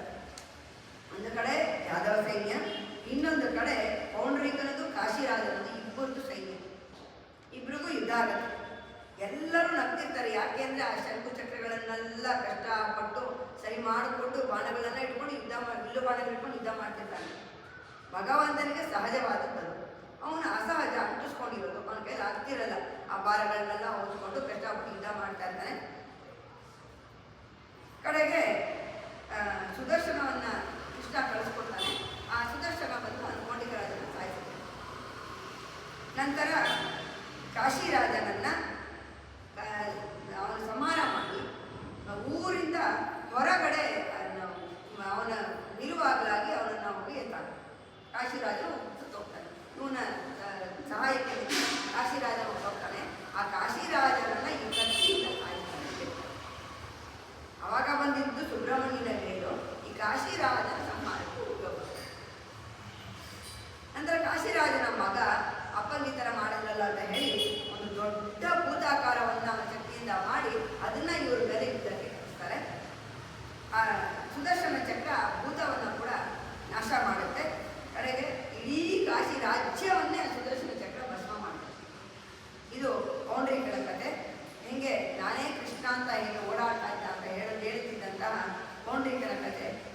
ರೀತಿ ನಿನ್ನಲ್ಲಿ ಬಂದಂತಹ வெண்ணுபாயை கிடக்கும் ನಿನ್ನ ಕೈಯಲ್ಲಿ ಬೇಲ್ಕೋತಿ ಆ ನಿನ್ನ வேலிக்கு கூட வேலாயுதಕ್ಕೆ ಕೂಡ ಮಂಗಳಾಶಾಸನವಾಗಲಿ ಎಂದೆಂದು ಸೇವಹನಿ ಎತ್ತಿ ಬರೆಯುವನು ಯಾವಾಗಲೂ ಸದಾಕಾಲ ಶೌರ್ಯವನ್ನೇ ಹೊಗಳುತ್ತಾ ಇಷ್ಟಾರ್ಥಗಳನ್ನು ಪಡೆದುಕೊಳ್ಳುವುದಕ್ಕಾಗಿ ನಿನ್ನ ಶೌರ್ಯ ಅದೇ ರೀತಿಯಲ್ಲಿ ನಮ್ಮ ಇಷ್ಟಾರ್ಥಗಳೆಲ್ಲ ನೆರವೇರಲಿ ನಿನ್ನ ಕೃಪಾ ಕಟಾಕ್ಷದಿಂದ ಅಂತ ಹೇಳಿ ನಾನು ನಿನಗೆ ಮಂಗಳಾಶಾಸನವನ್ನು ಮಾಡ್ತೀನಿ ಅಂತ ಗೋದೆ ಹೇಳ್ತಾ ಇದ್ದಾಳೆ.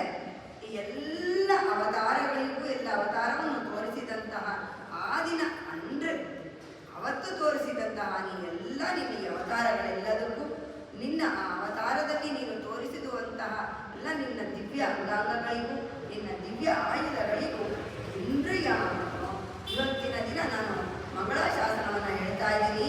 ಈಗ ನನ್ನ ಮಂಗಳಾಶಾಸನವನ್ನು ನೀನು ತೆಗೆದುಕೊಂಡು ನಮ್ಮನ್ನು ನಾವು ಮಾಡುತ್ತಿರುವ ಸ್ತುತಿಯನ್ನು ನಿನ್ನ ಪೌರುಷವನ್ನು ಹೊಗಳುತ್ತಿರುವ ಈ ಎಲ್ಲ ಸ್ತುತಿಗಳನ್ನೆಲ್ಲ ನೀನು ಕೊಂಡು ನಮ್ಮನ್ನು ಉದ್ಧರಿಸಬೇಕು.